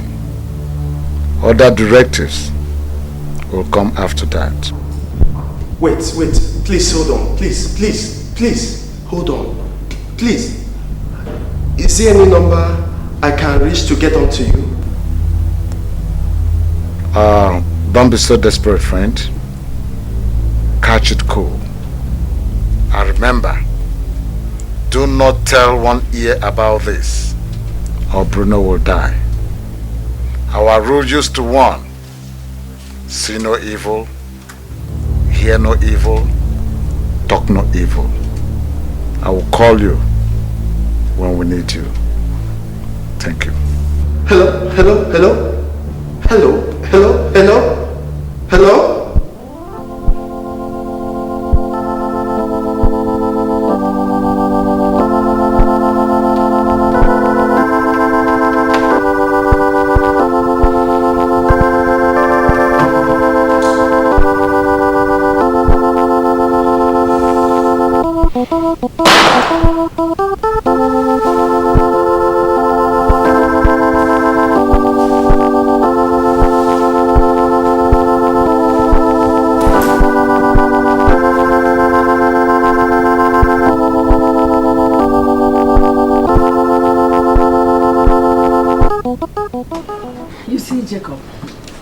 I have critically examined the auditing conducted on other ministers, but I have observed that the Health Ministry's audit report is omitted.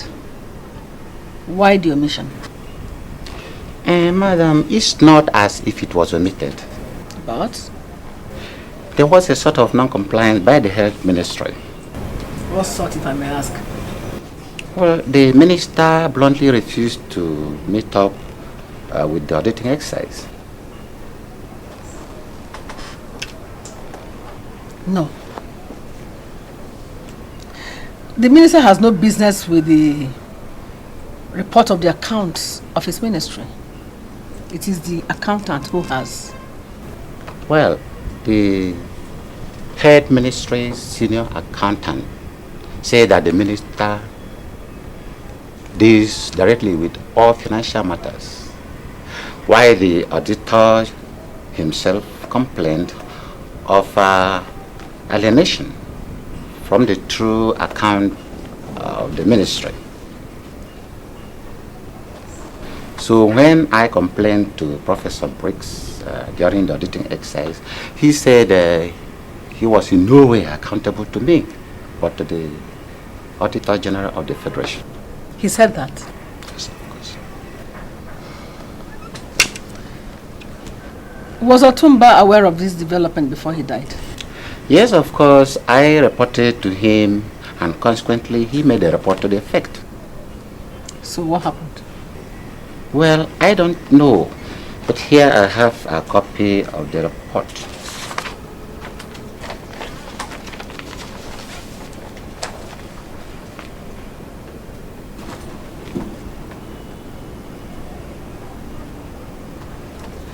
This was supposed to be dispatched many days before Otumba's assassination.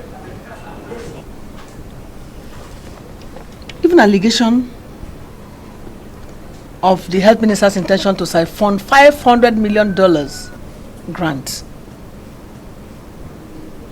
My God. This is serious. What was the IG and AGF's reaction to this letter? Definitely, I don't know.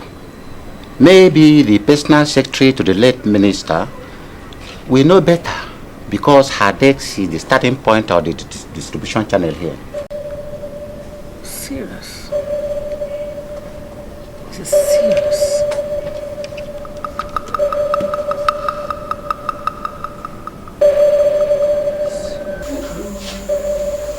Godwin. Sir. You wish to discontinue? Yes, sir. Why? Nothing, sir. I just... Godwin. Sir. You wish to discontinue? Yes, sir. Why? Nothing, sir. I just wish so. And you think I will accept so? Please, sir. Do me this favor. Please, let me go. Godwin. Sir. Tell me exactly what your problem is. Is everything okay with you? Very perfect, sir. Excellent. Everything is cool. I just need a rest. I just need to be put off just for some weeks. That is not all you want, Godwin. Yes, Mama. Any problem? No problem, sir. It's just that I came to make a report to the superintendent here, sir. Yes, Inspector. Sir, my boss arrested a certain man believed to be a hoodlum. Yes. And he's notoriously known as Badass. He was seen the last time driving around Otumba's residence the fateful night he was murdered. And sir, I believe he's the man we'll be looking for. We got his number then, but now he's arrested, sir. Good. Keep him and wait on me. Okay, sir. Godwin. Sir. You have your request. Thank you, sir. Sure, sir.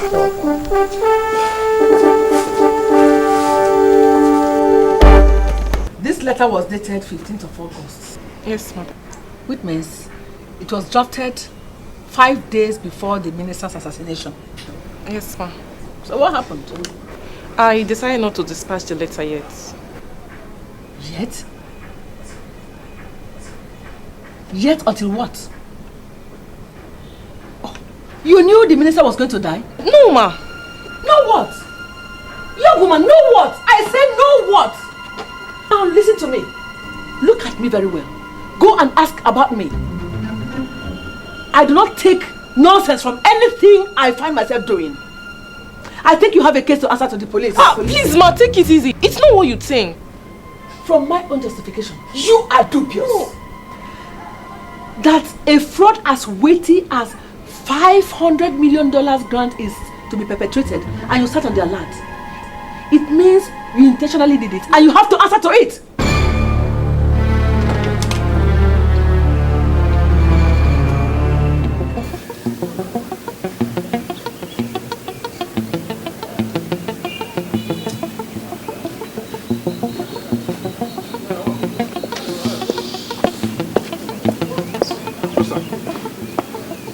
Constable, is there any problem?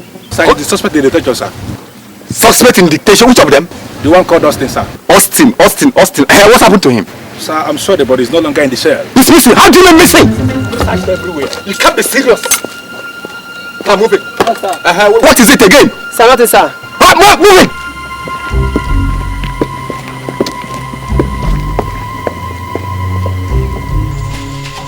I mean, what is this? Is someone in here playing on me or what? Area Commander. Sir. What explanation will you give to me for this sort of rousiness? And you, Inspector, what do I tell the IG? What do I tell the governor? How do I explain this to the National Security Council? Do I tell them that the suspect disappeared from the cell? Not a suspect for that matter. Mother of the serving minister all of a sudden disappeared.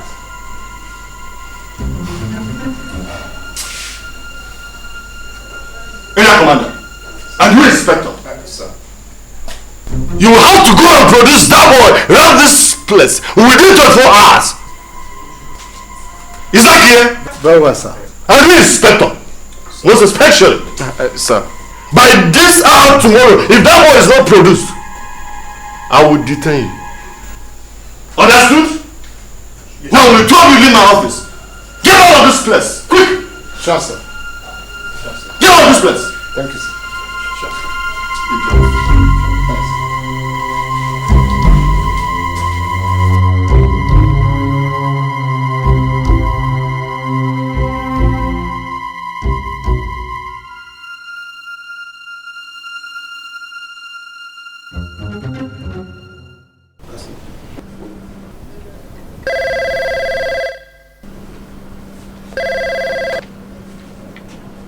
Hello, good morning. Hello, madam. Good morning. How are you this morning? Very well, thank you. Who is calling, please? This is your colleague, Professor Tony Ambrose Briggs, of the Ministry of Health. Oh my God. Good morning, Prof. Good morning once again. I just said I should take this opportunity to congratulate you on your new appointment. Thank you very much, Prof. How is the Health Ministry doing this morning? The Health Ministry is doing good. It's just that we are vulnerable to the policies of your ministry. Vulnerable? What do you mean by that? Don't worry, my dear. Don't worry. It's just one of my riddles. So, how are you finding your new office? Well, I'm trying to acclimatize to its demand. Great. Madam, I heard that you have intensified your efforts to ensure that ministries such as mine that did not comply with the last interministerial audit will be compelled to do so. Oh yes, Prof. In fact, I have issued a new directive to that issue, and our team of auditors will soon resume duty. Madam, don't you think that would be counterproductive? I mean, reverting to the old ways of the late Chief Damijo, a set of bureaucratic policies that would do nobody any good? No, Prof. I don't think so. I don't really think so, Prof. Madam, I think so. And I'm proposing that we meet in my place later this evening for me to get an opportunity first to congratulate you on your appointment, and then for us to discuss this. As a senior minister, it is my duty to make sure that I advise you rightly. Okay? That is if I look through my appointment and it doesn't clash with any other one. Right? Madam, if you have to have an appointment with the Minister of Health, of course, you make that time, you juggle your schedule and ensure that we have some time to talk with each other. And let's toast champagne to congratulate you for your victory, and then of course for us to discuss important things that will help you. You understand? All right, my dear. So see you then. Bye, Prof.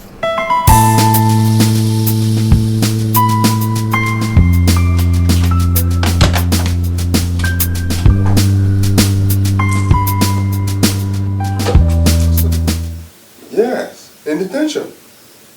I don't know. I just can't do anything. The officer, he's still around, but he's too afraid. He complained about 2 crack detectives coming from Abuja to handle the investigations. Yes. No, I don't know. One more thing. About the cross-carpeting. I can't declare it now because the heat is on. I believe we're going to talk about it tomorrow. All right, Honorable. All right, good night. God bless you.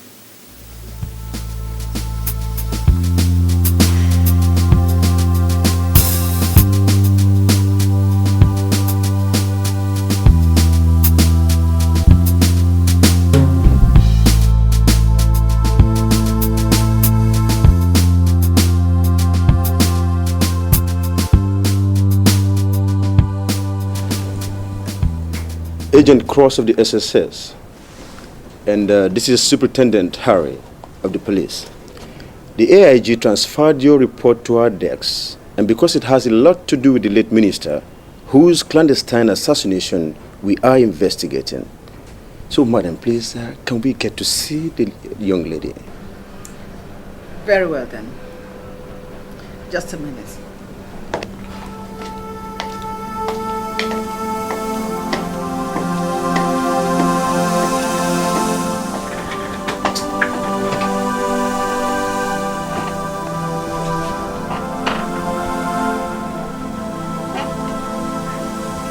Yes, Secretary. To my office, please. Right away.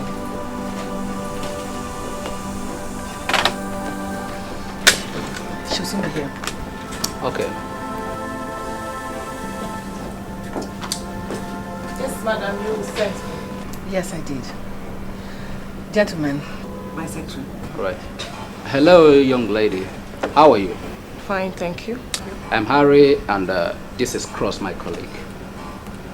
We are police detectives on the same mission. I see. Actually, there is a report against you, and I'm afraid you have to come with us for clarification now. A report against me? Yes. Are you sure of what you're saying? By who? How? When? Well, you will get to know that when we get to our office. Please, can we get moving? Madam. Yes. We are very sorry for distracting you. It's all right. I don't mind it. Thank you very much. Welcome. Hello. Don't be stiff, can we?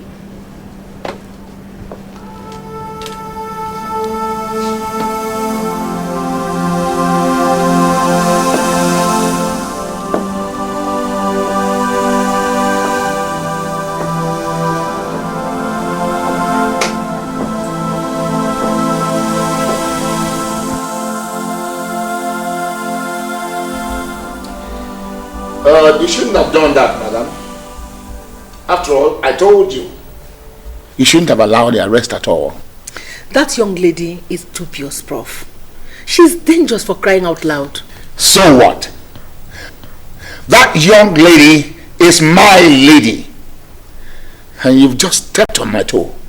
I tell you, what you did is an act of rebellion. Rebellion? That's what it is. It's an act of rebellion.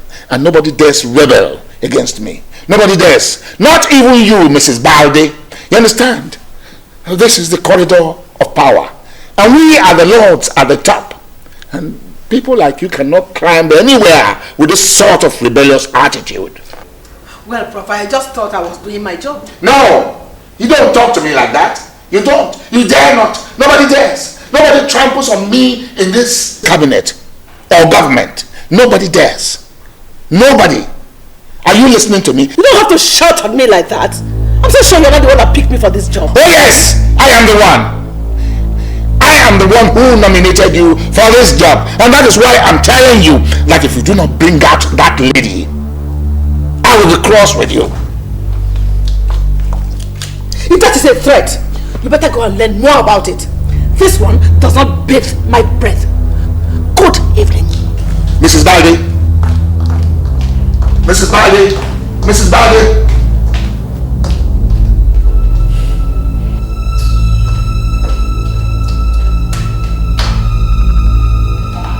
Balde dares me. I'm going to teach you a lesson of your lifetime. I will. I assure you.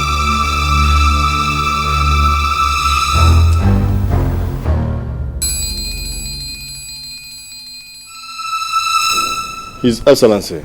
Yes. These are the two experts sent by the Federal Police Investigation Team to examine our findings down here. This is Agent John Krotz, DBA, of the SSS. Yes, Excellency. And here is also Superintendent Harry of the Nigerian Police. Well, gentlemen, you are welcome to our state. Yes, Your Excellency. It is really a thing of great despair that nearly a month after a party stalwart in the person of the minister was assassinated, that the police, the SSS or whatever, cannot find the killers of this man. It is painful. It is embarrassing to our national image, and it speaks ill of our security system. Well, Your Excellency, sir, I somehow share your views and sentiments. But I must assure you of our resolve to make headway towards getting some positive results this time around. Bearing in mind that my colleague here and myself were choosing and assigned this duty on trust. And as such, we won't do anything to betray that trust. Well, you better do, because if a man of that stature can be killed just like that, then all of us are not safe. Yes, we'll try our best, sir. You better do. Yes, sir. Once again, you're welcome to my state.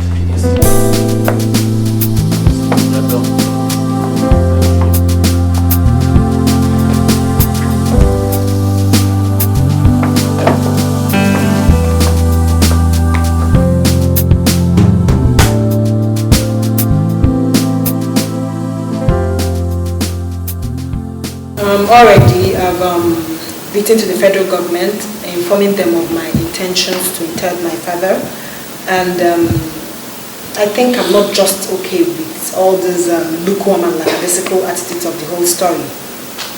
And I've convinced myself of the fact that whether I find the culprits or not, Otumba is already a dead man. Well, Miss Amolora Damijo,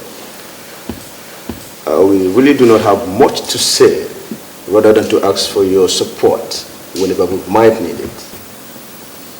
You already have my support whenever, just ask. Very good. That's one credit to our duty. Duty? Well, Amolora, I should advise you please to take it easy, eh?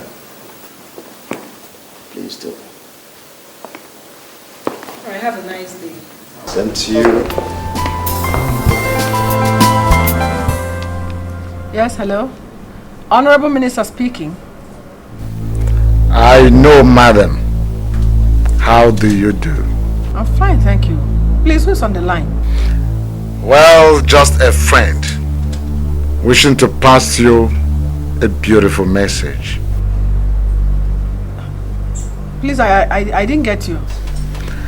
The night. I just wanted to inform you that you have only 1 week to resign from your present position or face your death.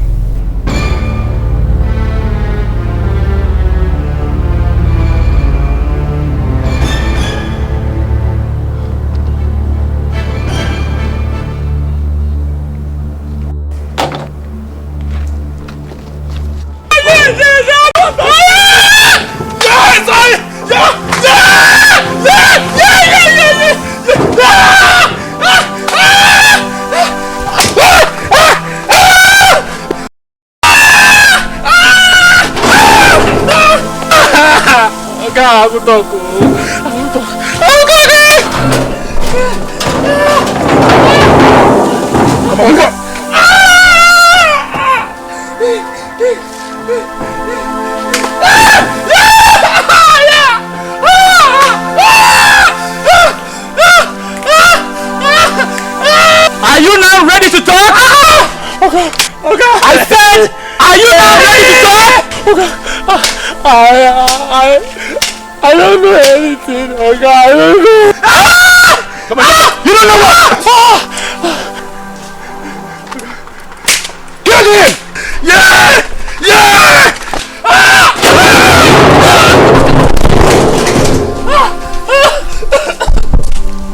I said, are you now ready to talk? I don't know anything. Okay, I don't know. You better speak up and save yourself, because we have ample evidence showing that you were found around the residence of the late chief on that fateful night he was assassinated. So better tell us what you know about it now.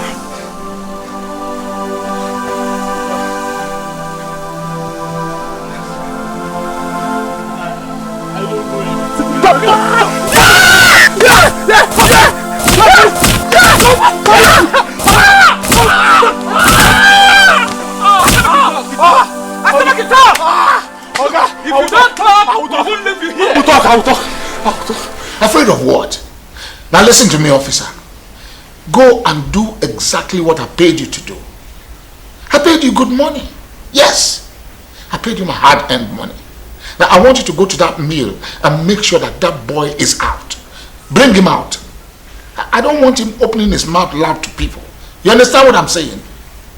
I don't care what you do, just make sure you bring him out. See, I don't even care. I will increase your pay. Alright? What do you mean you're afraid? Come on. We run this government. We are the people in power. Yes. Good. Call me.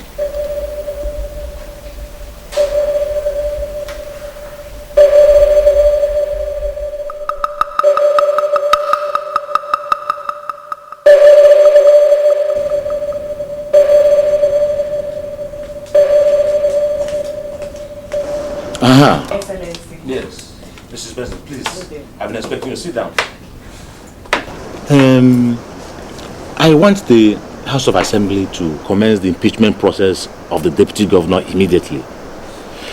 He has to be impeached for insubordination and openly threatening the life of the late minister, and I must say, making good his threat. If he's impeached, we can then hand him over to police for prosecution. How much do you think that will cost us? Well, Your Excellency, I think our members wouldn't need much, other than to clear arrears and benefits, and then you pay us up 10 million naira per person. 10 million per person. Mrs. Benson, 10 million is too much. Okay, let us do it this way. I will give you 15 million. Other principal officers of the house, 10 million. And the rest, 5 million per person. That's still okay, Your Excellency. But you know, we have to arrange for the raising of the motion. Oh, Mrs. Benson, anybody can raise the motion. Anybody can raise the motion and just get it started as soon as possible. That's okay. I have to leave now. Yes. I was running for something when I received your call. Yes, you did well, but please, I want you to do this with every sense of seriousness. I will handle it.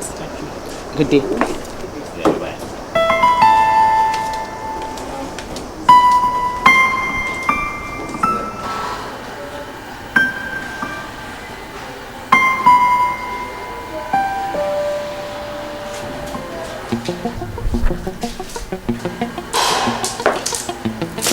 Where are you? Stand up. Oga wants to see you. Bring out your hand. From here. Quick.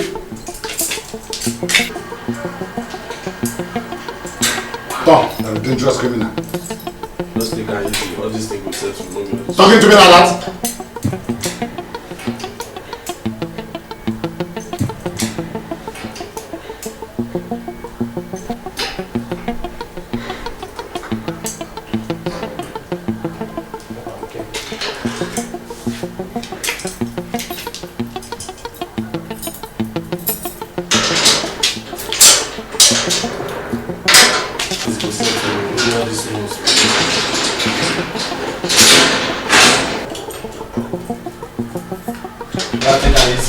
Shut up! You're a dangerous criminal.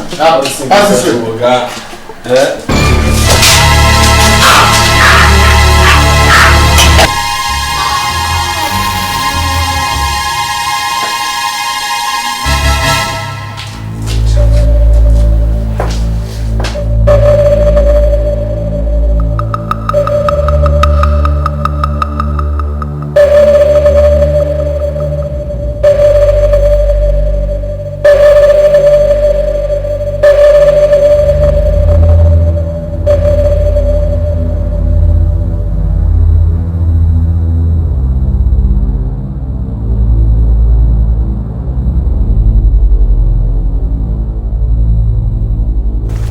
Your Excellency, sir. Sorry, what is it? Sir, we have a big problem, sir. What problem? Sir, things are not in order.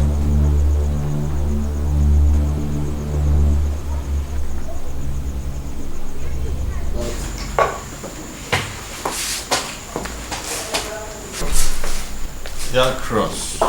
Where have you been? I've been wanting to see you. Sit down. Thank you very much, sir.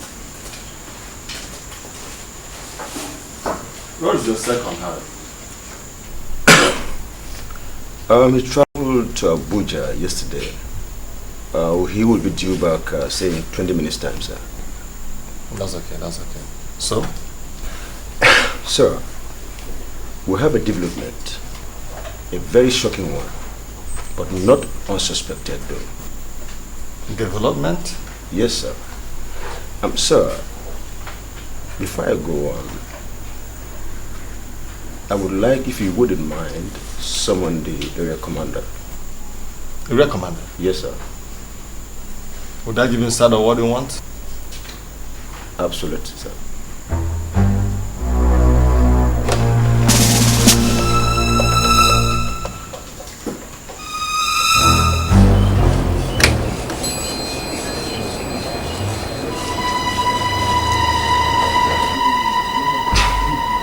I'm true.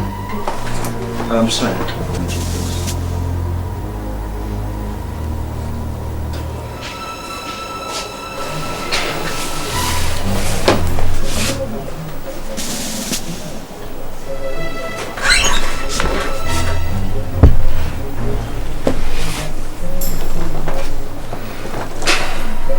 I must confess, with every recognition of your personality, Mr. Area Commander, that this is the most dishonorable and treasonable act.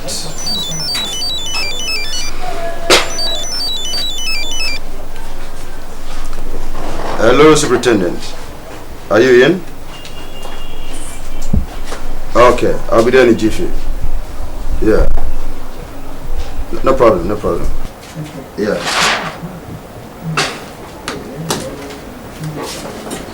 I'm afraid, sir, that you will be remanded here until I come back from the airport to pick my colleague. And, officer. Sir? On no account should anyone enter here to either see or speak with him. Do I make myself clear? Very clear, sir.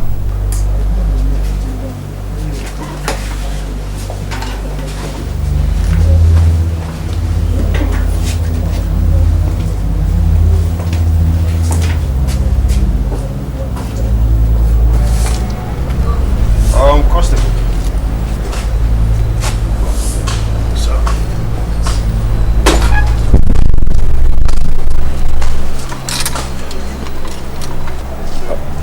Constable.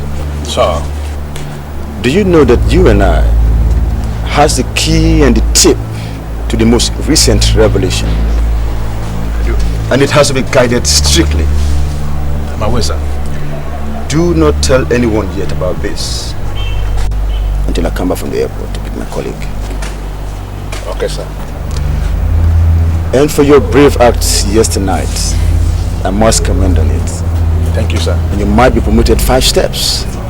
So just do your good job. Thank you, sir. Is that clear? Very clear, sir. Good. And for this attestation book, keep it in my office and make sure that it is intact. Okay, sir. Do I make myself clear? Thank you, sir. Good job. Bye-bye.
Good morning, officer. Oh, well, fine, sir. You don't dare chop up. I have been looking everywhere for you, sir. Yes, yes. I was instructed by Superintendent Cross to wait for him. He has gone to the airport to pick Harry up. Yes, yes, I'm aware of that. This is 10 in the morning. I'm actually getting hungry. I want to ask you to cover up for me want to go back to my house and eat. I'll be back in a jiffy. No problem, eh? No problem. I will do that for you. Thank you, sir.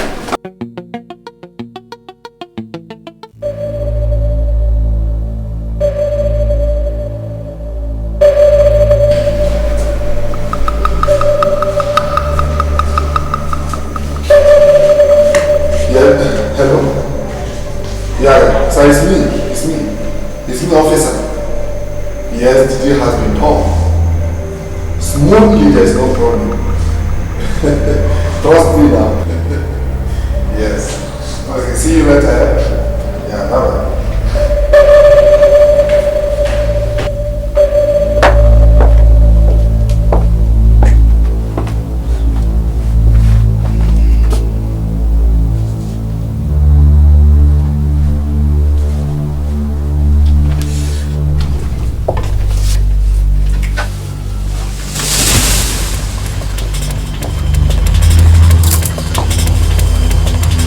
Constable. Who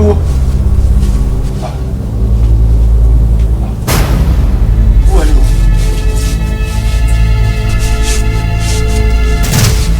How did you come in here? Hold it right there.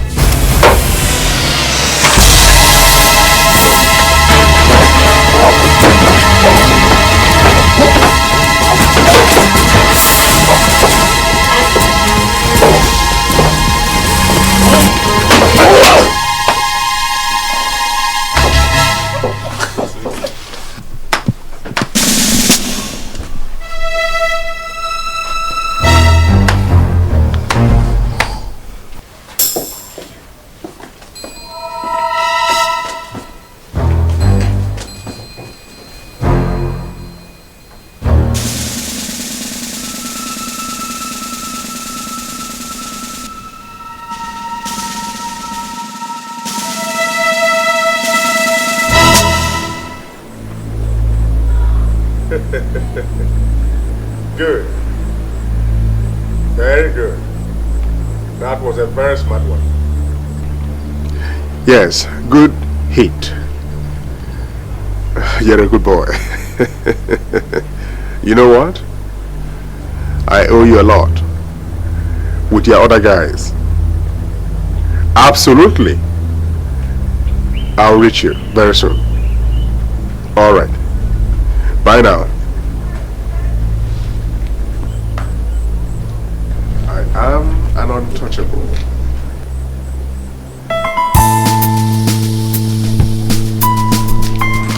It's crying shame.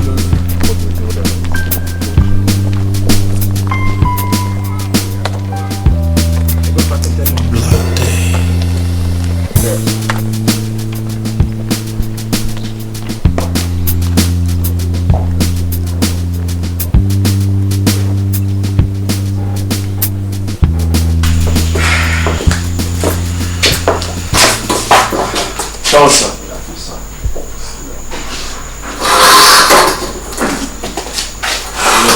Yes. What is the news? How is it?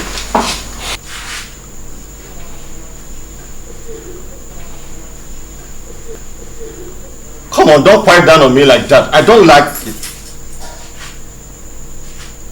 Superintendent. Dictator Godwin. Sir. Come on, speak, officers. Well, sir, the doctor confirmed him dead at last. My goodness. My goodness. No, it can't be. It can't be. This is continue of unbridled terror. My goodness. But, sir, did he in any way brief you on the latest development in our investigations? You see, that is the turning point. I can't say anything on the recent turn-ups in the job. But sir, I think he has been pairing with Constable John lately. Or wouldn't he know as well? Well, I wouldn't know. He just told me there was development. If you think so, Detective, why don't you summon Constable right in his place? Sure, sir. What do you want to hear? Sir, there was a phone call from St. Ambrose Hospital. It says that Constable John was brought there to the mortuary some few minutes ago. What? Dead! What is actually dead? What is actually happening?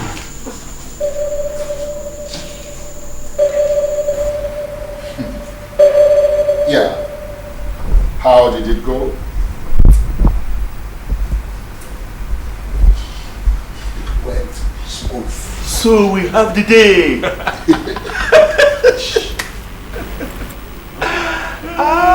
See, you did a very good job, okay?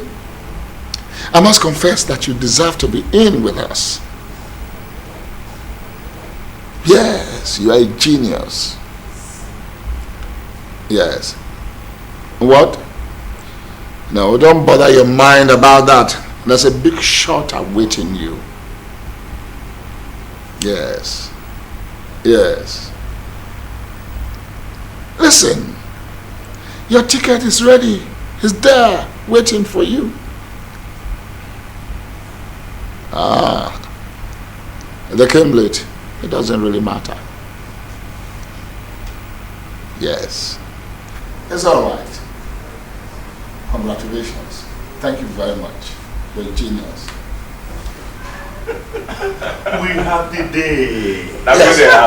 Yes. So it is all history now. It is. We have the day. Bro.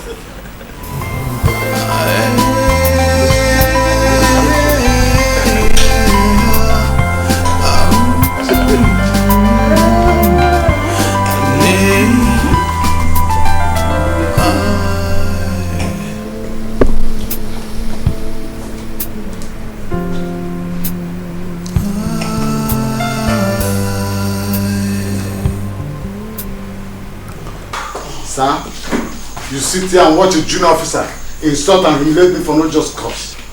I've been in there for days without any justifiable reasons. And all you're telling me is that it's not within your powers to release me. Yes, it's not within my powers to release you.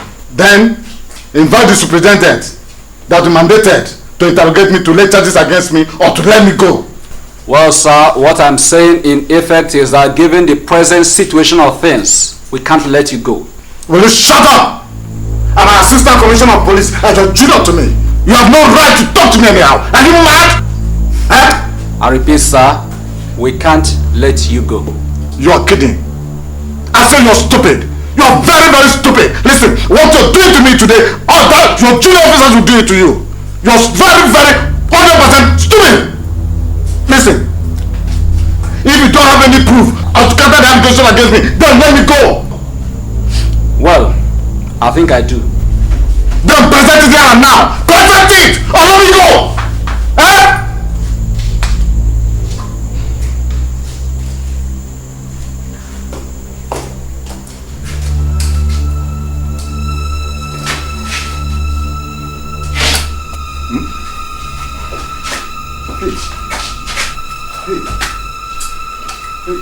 Is he alive? Huh?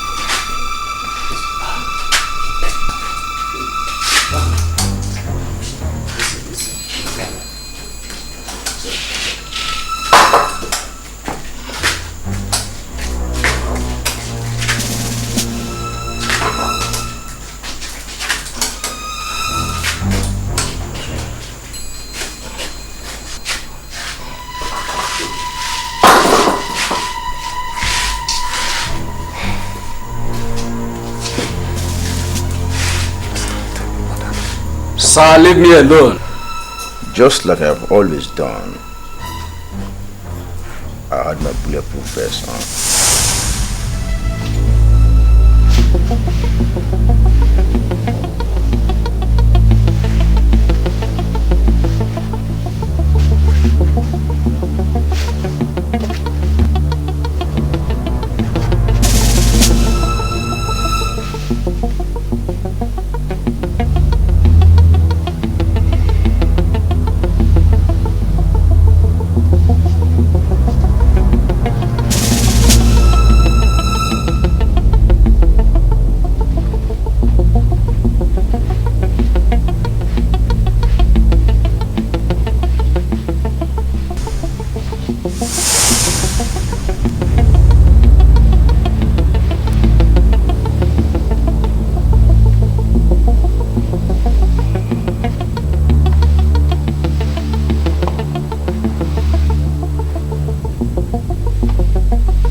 It is true that we have lost the evidence of the statement, but I absolutely think that we haven't lost the confession itself.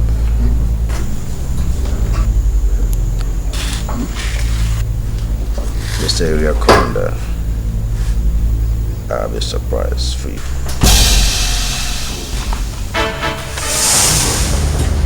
I'm afraid, sir, that you will be remanded here until I come back from the airport to pick my colleague up.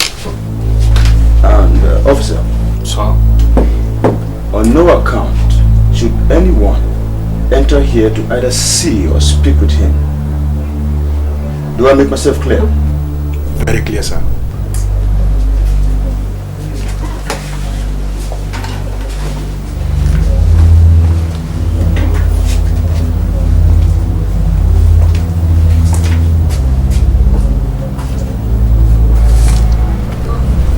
Constable.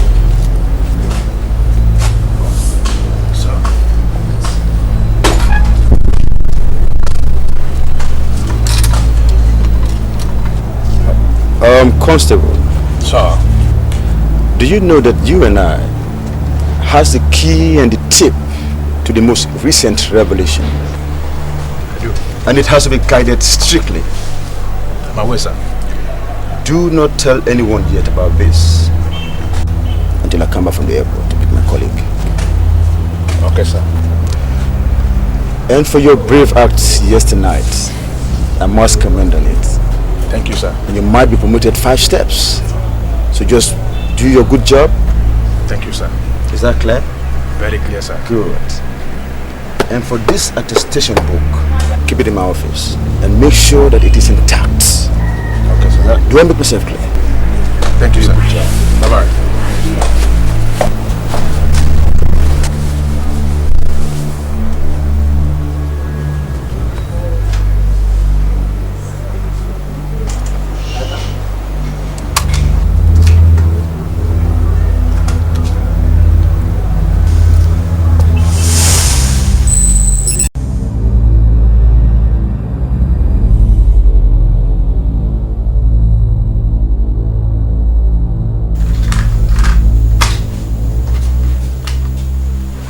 No, it can't be true.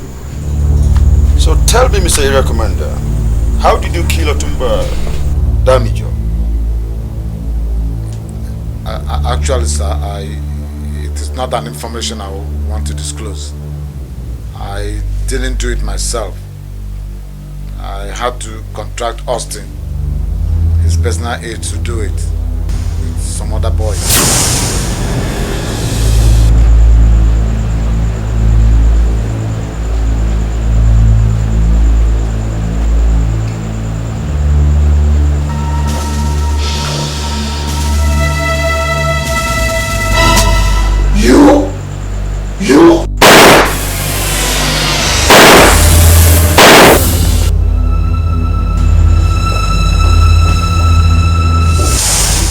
Became so interested in this case as to plot the killing of Bardos yesterday night.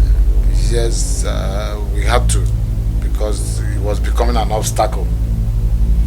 And I was being paid by some people to do it.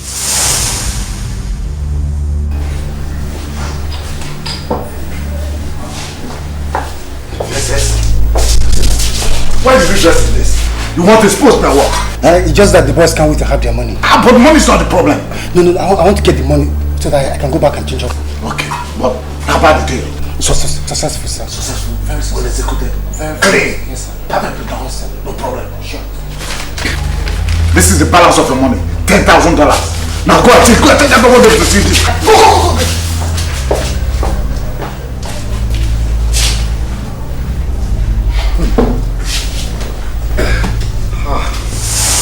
Possibly, Mr. Area Commander, the same gang also paid to facilitate the escape of Agent Austin from the cell and order the chief police guard to be diverted on that fateful night. Honestly, sir, if not because I'm in trouble, I would have said you are a very intelligent. Why did you do this to me? You're perfectly correct. Perfectly. Mr. Area Commander, who are this gang of mafias? Sir, it is a very difficult information to disclose. But if you insist, I must tell you that the deputy governor is involved with some other top government officials in Abuja. They're actually the ones sponsoring me to the plot. Thank you, Mr. Area Commander, for being a perfect gentleman. I would like you to pen down all these that you have told us on paper. I will, sir, but only if it will not go beyond this point. Let's watch and see. Please.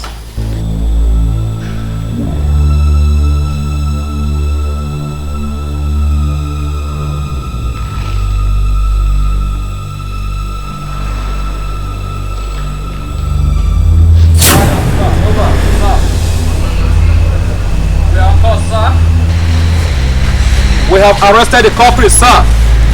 Over, sir.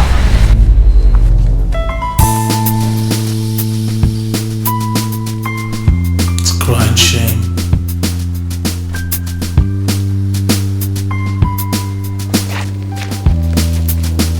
Black day. In the dark, in the moon, it's a war. It's just a shame. It's a drag. It's a wound, it's a sore, it's just insane. It's a sting, a decay, it's a crack, it's a disgrace. Evil wind, bloody day, it's a slap in our face. It's a crying, crying shame. What a shame, unbelieving. Evil days, oh what a pain. It's a struggle of power and fame. Oh the helpless ones who will die, who is to blame? It's a game, how to play. It's a win, it is a lose. It's a chain, so much pain. Oh please bring your fighting shoes. It's a cheat, it's a tussle. Here is a breaking news. After 1 week since impeachment proceedings was commenced on the state deputy governor, Honorable Desmond Obinna, by the State House of Assembly, the deputy governor was finally suspended.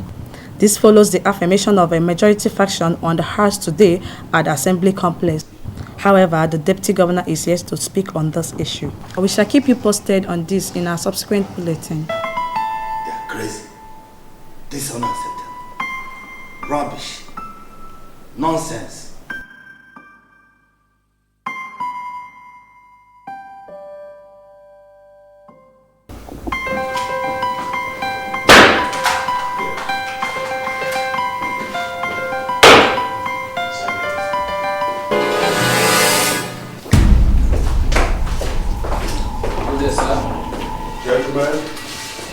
How may I help you?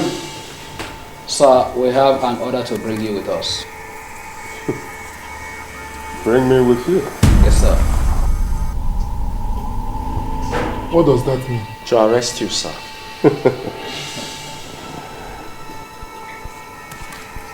Tell whoever sent you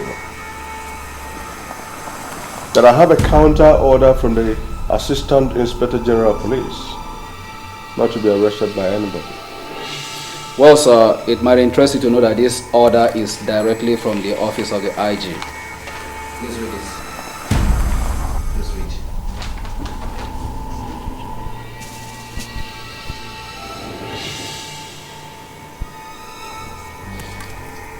Size 2, sir. Boys, suspect, let's go.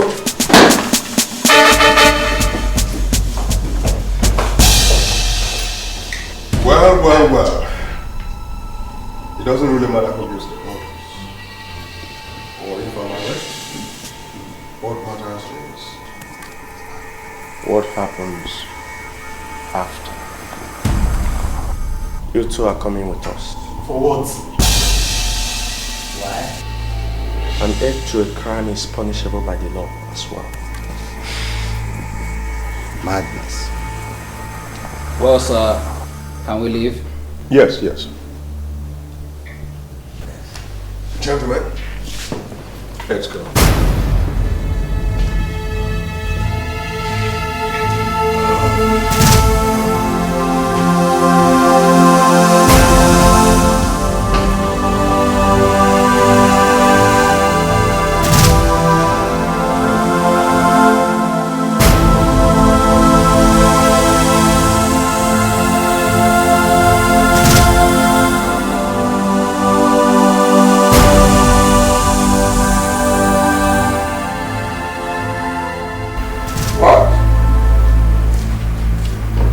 Say I'm on television. What channel is that? Let me check. What? Personalities collaborated by the area commander and the assassin's confessions include the impeached state deputy governor, Honorable Desmond Obinna, the vice presidential political advisor, Alaja Shakhtar Omar, the DPP national chairman, Nzeonowu Akabog, and the Honorable Minister for Health, Professor Toyi Bridge.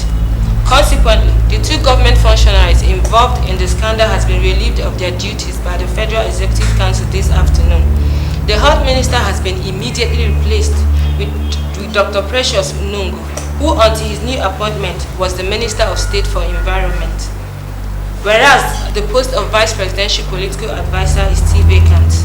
However, the National Working Committee of the Democratic Progressive Party, DPP, has met this afternoon and expelled Nzeonowu from the party as a result of his purported involvement in the murder of Otumba Damiju. To this end, therefore, the Inspector General of the Police has issued an order for the immediate arrest and prosecution of the practice.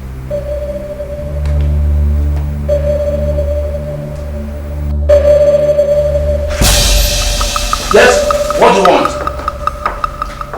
Sir. Yes, what do you want? We have an order from the Inspector General to arrest you in connection with the murder of the former Minister of Finance and alleged diversion of the sum of $500 million grant into your private account abroad. You have the right to remain silent, for whatever you say or do now shall be taken as evidence against you at law court.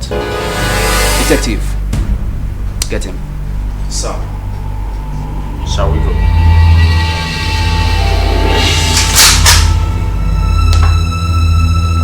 Sir.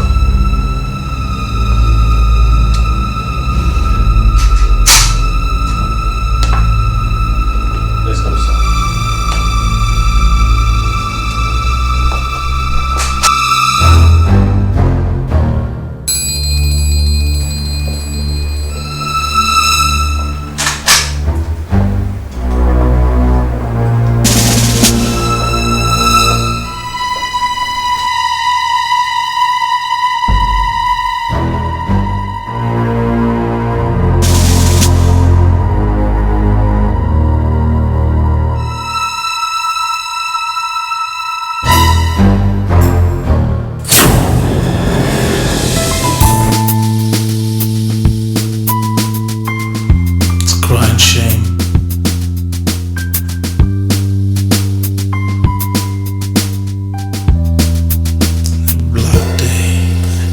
Dark in the what a shame. Evil days.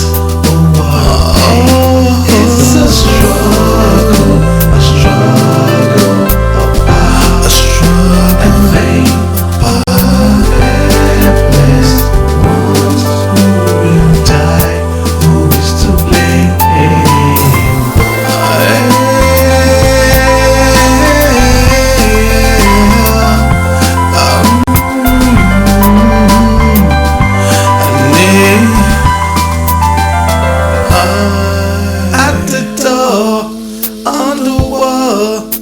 The floor, blood on my hands. What I've done. Who will judge? Who is wrong? The hearts are blank. Oh.